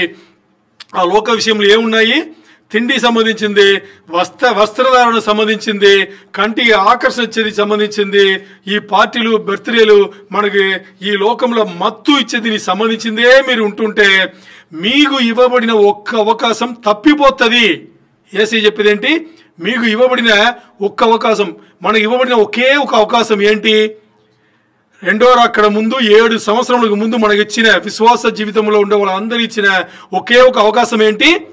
రాప్చర్, సంఘం ఎత్తబడుడా. ఆ ఒక్క అవకాశం మీరు వదులుకుంటే, ఆ ఒక్క అవకాశం మీరు వదులుకుంటే అకస్మాత్తుగా వచ్చే ఉరి శిక్షకు మీరు తొలగిపోతారు, తగులుతారు. మీరు దాని నుంచి తప్పించుకోవాలి అంటే మీరు చేయవలసిన పని ఏంటి? తరాసులో మీ హృదయం, మీ తలంబులు, మీ మనసులో ఒకవైపు పట్టుకుంటే ఇంకోవైపు లోకంను పెడతారా, లేదు యేసయ్యను పెడతారా, యేసయ్యను రాజ్యమును పెడుతున్నారా అనేది లూకా 21, 34, 35, 36 ఆయన చెప్పింది. అందుకని ఇక్కడ మనం మాట్లాడాల్సింది మరి మనం మాట్లాడేవి ప్రార్థన చేస్తూ యేసయ్య రాకడను, ప్రభు రాకడను, సంఘం ఎత్తబడను మన కనిపట్టుకుని ప్రార్థన చేసుకుని ఆ ఊరి నుంచి తప్పుకోవడానికి అన్న పని చేస్తున్నామా, లేదు ఇంకా ఊరిని ఎక్కువ పెంచుకున్నామా అనేది మనం ఆలోచన చేస్తే మన సిద్ధపాటు మనకి అర్థమవుతుంది. మన సిద్ధపాటు మనకి అర్థం అవ్వాలంటే ఒక్క విషయం మనం చేసుకోవాలి. ఏంటి అంటే ద లార్డ్షిప్ సాల్వేషన్ అంటారు. లార్డ్షిప్ సాల్వేషన్ అనేది మారు మనసు పొందాము, బాప్టిజం తీసుకున్నాము, సంఘముకు వెళ్తున్నాము, ప్రార్థన చేస్తున్నాము, బైబిల్ చదువుతున్నాము అనేది కాదు. జీవితములో ఎవరైతే మనకి రక్షణ ఇచ్చిన రక్షణ కారకుడు ఉన్నారో ఆయనను తలపైన పెట్టుకోవాలి. ఆయన సాల్వేషన్ ఇచ్చారని చెప్పేసి ఇచ్చారు కదా అని అనుకోవడం కాదు. ఆయనను మన జీవితంలో ప్రతి క్రియలో, మన చేసే ప్రతి క్రియలో, మన అనుకునే ప్రతి తలంపులో, మన చేసే ప్రతి పనిలో ఆయనను తీసుకుంటే అది లార్డ్షిప్ సాల్వేషన్. అది లేకుండా ఎవరైనా కానీ ఇక్కడ చేసేది ఏమీ లేదు. ఉరి శిక్షకు, అకస్మాత్తైన ఉరి శిక్షకు ఎదురు చూసి ప్లాన్ ప్రకారం వచ్చేది కాదు. అకస్మాత్తుగా వచ్చే ఆ ఉరి శిక్షకు దొరికిపోకుండా ఉండాలంటే ఈ లార్డ్షిప్ సాల్వేషన్ అనేది చాలా చాలా అవసరం. ఎందుకంటే మనమే ఈ తరము వారు, చివరి తరం వారు. Amen. Praise the Lord. Hallelujah.